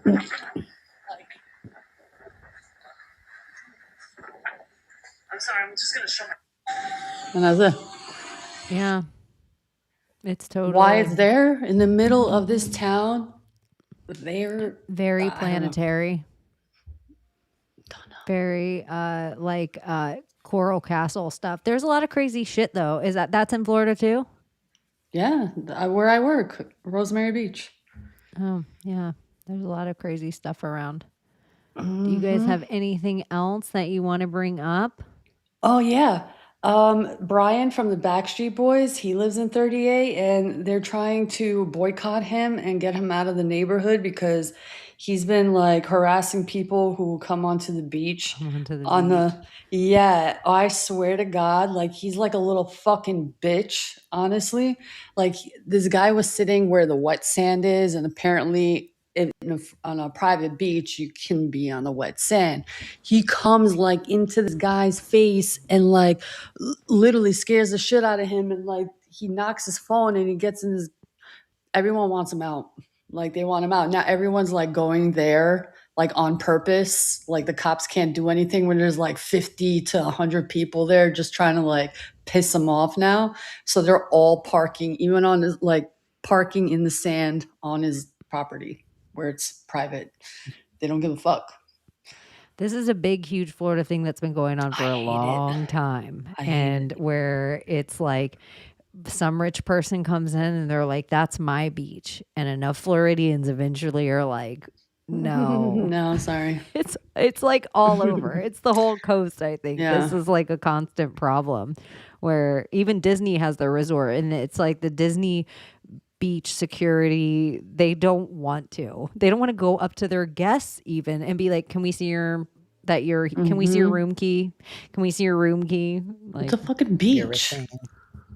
There's a show right now. I think it's on HBO or something called Neighbors, and it's just about a bunch of random like surreal neighbor, like issues where they're not shooting each other like the bad ones, but they're just people that are beefing with their neighbors. And that's one of the episodes is actually has that beach where the Backstreet Boy guy is on, and it's wild because there was like some lady there that has made it her life's goal to just like use this beach where they're telling her that she's not allowed to, and they made an app that tracks exactly where the tide's at, because I guess apparently depending on where the tide's at determines where the public is allowed to be on like any kind of beachfront before it becomes private property. So people will like get a little app that's like, oh, you're allowed to be like in front of this guy's like house now for the next 3 hours while the tide's at like such and such or whatever. So like they're actually using the intricacies of all these different laws against the guys that are owning the beach, and it's like turns it into like Yeah. a whole extra level. Russell Brand has his house right near, what's his name? Brian. He doesn't give a shit if anyone's on his private beach. He doesn't give a shit. That's whatever. that GIF that everybody sees everywhere. That's from that TV show, Neighbors. Did you ever? Oh no, that one is the scripted one. The Neighbors HBO show I'm talking about is like a weird documentary show about actual neighbors Oh, that are having problems with each other. that is. Oh, okay. That's a different one because there's another whole one that's like Florida Man, and it's all stories of like. It's very similar to Yeah. Florida Man I because feel like I watched them both in the same sect of time. 100%, yeah. I commented on his post where it's just brand new and he had like very few commenters on it. It was like, get out of 38 and remind Nick Carter that we remember what he did to Aaron Carter. Just relay the message. That is so true. I think about he's bathtub death. If like toilet was one kind of like whole ritual and symbol and everything else, bathtub's another. And so I always think of Aaron Carter with that. And I know people just die doing things, but I just also think like for celebrities, there's a lot to it. And Aaron Carter, that shit is dark. Yeah. That Really shit dark. is so dark. Like the whole Carter family, and you just wonder what those parents were up to with all those kids. Like, I don't know. You just hear stories about, it's not like parents are just abusing kids. Sometimes just people come and pick kids up and bring them back after the weekend's over. And that is like a story of a lot of elite children where they're just like, I don't want to end it on that though. That's like, that ain't good. I know. I don't know if my Maria will come back or not. I don't know if she had to walk Bruno. Mr. Bruno. It's kind of fun though. She adopts old dogs after her dog died. Her goal now is to just adopt old dogs and then take them on road trips of their whole life. That's Because that's amazing. all she does is take these big, huge trips and hikes and things. So she just wonders if when dogs look out the window, if they're in awe ever, like if they see a mountain in the distance and they're like, oh my gosh, like do They probably dogs get do. in awe? Like stuff probably they do. like if a dog that grows up on the beach or dogs when they all see the beach for the first time, like when you see them, they're like, you just almost can hear a dog scream, freedom, the whole way down the second it hits the beach. All the smells too is probably so much more than, because like when you're driving by mountain ranges and you see a bunch of like plants and flowers and trees and stuff, it's just like, oh, I don't know if I've seen that kind of tree before. But for a dog, they're probably smelling like every different new animal and plant and everything that they've never smelt before. And Thomas, it is really fucking funny. You do not know how funny the conversation was between me and my Maria. Like the texts were funny, and then when we actually got on the phone, and she was like, "What? Did Thomas make me? What?" And so even in this thumbnail, I was like, "Okay, I'm gonna put Baba Louise on our thumbnail." So it just became a whole stupid, funny thing. But My Maria is going to, for any My Maria fan, she is going to try to podcast more. She has her stuff set up in her house and blah, blah, blah. And she always said, if you listen back to her oldest episodes, she always said, one day I'm going to fall in love and you guys are never going to see me again. She always said that. And that's kind of in her life right now. So that's another reason too. Like, she on her own time, was like, oh, I have to reclaim my own time again. I can't be podcasting right now. If you guys know, total sidebar, hard segue, non-segue. if you guys know Nick Hinton at all, I just thought this was so interesting of a thing. You can follow him. He has some interesting posts, but when the White House shared cryptic pixelated images, remember the movie Pixels came out and it was about aliens invading Earth after they interpreted pixelated images as a declaration of war. And I just thought it was like, oh, yeah, that is what that movie's about. So I just thought that was a clever It was post. an Adam Sandler movie, wasn't it? I think so. So many of those crazy video game movies came out at the same time. There was like Good Guy and Pixels. And yeah, I think there was 4 guys in it. It was like a buddy. It was the same amount of people that are going to the space station. Let me look up the 4 main characters of Pixels because it would be so funny if they fit the same cast. Like there's a Christina Cocklock. Cocklock.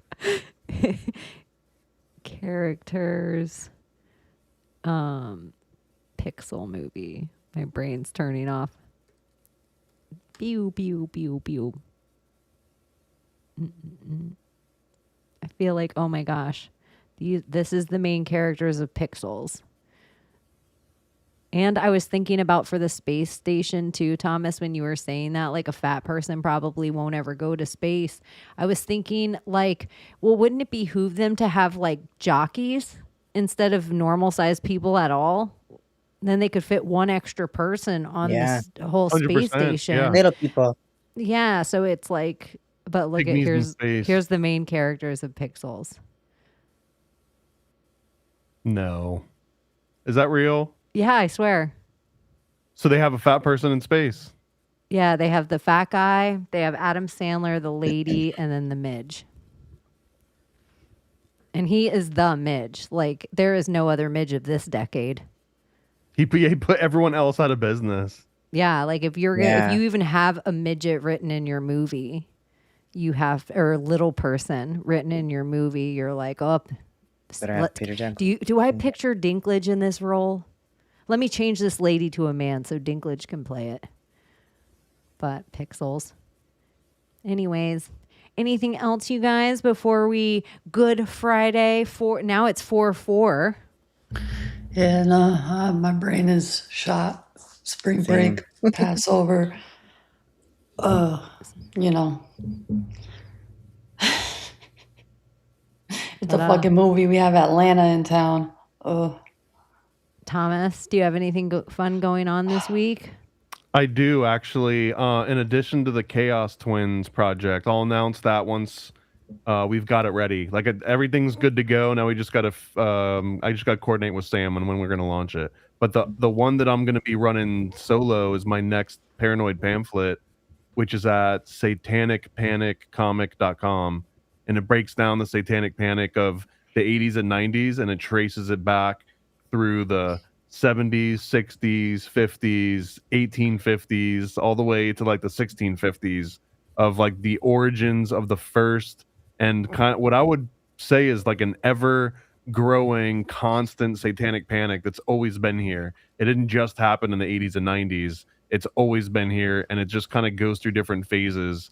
And the latest phase is basically QAnon adrenochrome. But I put together a nice little presentation of how this organically evolved over the last like 2 or 3 centuries. So that'll be the next big project. You can sign up right now. Was the Salem witch trials kind of like another satanic panic? Yeah, 100%. Yeah, the Salem witch trials. But even the very first Puritans that got off of the boats, allegedly, and saw the Native Americans, whenever they saw a new culture, that was also Satan at work. So the concept of satanic panic happened the first time a European got off of a boat. Oh, because it was already starting to spread that's what my history right now is so into like the Tudors and their whole dynasty and how much the Catholic Protestant whole thing and what they really felt different. And it was really like an argument about the route to God, like the sovereign to God. Like this is the whole entire fight. It's and wild. that it was basically like when Bush and Kerry were running for president against each other, but they're both in Skull and Bones. It was like Bloody Mary and Queen Elizabeth are running Same. against each other, but they're freaking sisters. Like they both have the same dad, and Yeah. that this is where John Dee came from. That John Dee was actually under the employ of Bloody Mary, Mary Tudor. But and then Mary Tudor imprisoned her sister in the Tower of London, and then John Dee works in the Tower of London, and then he ends up becoming friends with her imprisoned sister, Queen Elizabeth. It's crazy because it just sounds like a Netflix scripted show. It's like really like they couldn't have shopped out the script to someone and come up with a better story. Like this is the story. It's so Game of Thrones. Everything about it is like what? But there's so many cousins, and that was pretty much what it was. If you had a daughter, she was good for marriage, so you could marry her off and get another piece of property or some kind of business deal with your family. And if you had a guy, you could maybe pass on your lineage to him. But the whole rule is once he was strong enough to take over, he usually would off you first. Like, it's wild. And then Henry VIII comes in and he's like, Church, you know what? I don't think you're going to tell me what to do anymore. And just start cutting his wife's heads off. Like crazy.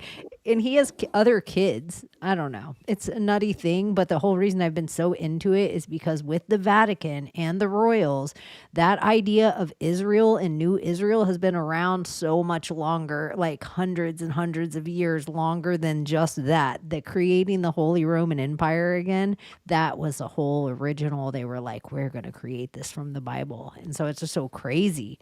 Like, oh my gosh, like we are on a big, huge loop. Anyways, so Chaos Twins, Thomas, I didn't mean to interrupt you during all that. You can sign up for Chaos Twins, but the other one to sign up for definitely is at satanicpaniccomic.com. Chaos Twins, I'm sure once that's live and Sam helps promote it, it's not going to need my assistance, but I definitely need assistance with the Satanic Panic comic.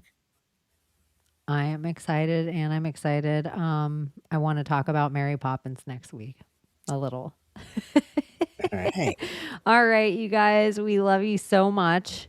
Thank you guys for hanging out until Love you the guys. end, and we will see you very, very soon. Okay, bye. Can you save us, Britney Spears? Can we be saved? God, why is Satan controlling the universe? Here comes Santa. Here comes the world we used to think we knew is constantly exposing woo. Our possibilities come true. So what we do is call out to the good guys, good guys. Witches, widows, MAGA, mystics, entertaining cunnilinguists, good guys. The forum of the quorum needs a secretive society to advance our philosophies intentionally, magically, good guys. Conspiracies, sex, cult, Jamaicans, it's okay to change your thinking, good guys. Good guys, good guys, good guys. The world we used to think we knew is constantly exposing woo. Our possibilities come true. So what we do is call out to the good guys, good guys. Witches, widows, MAGA, mystics, entertaining cunnilinguists, good guys. The forum of the quorum needs a secretive society to advance our philosophies intentionally, magically, good guys. Conspiracy, sex, cult, Jamaicans, it's okay to change your thinking, good guys. Good guys, good guys, good guys.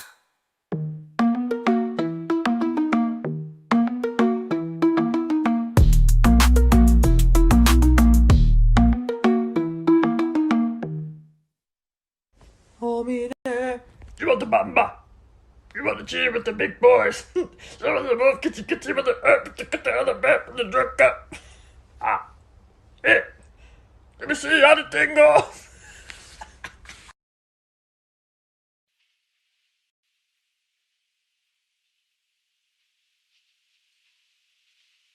You're still here? It's over.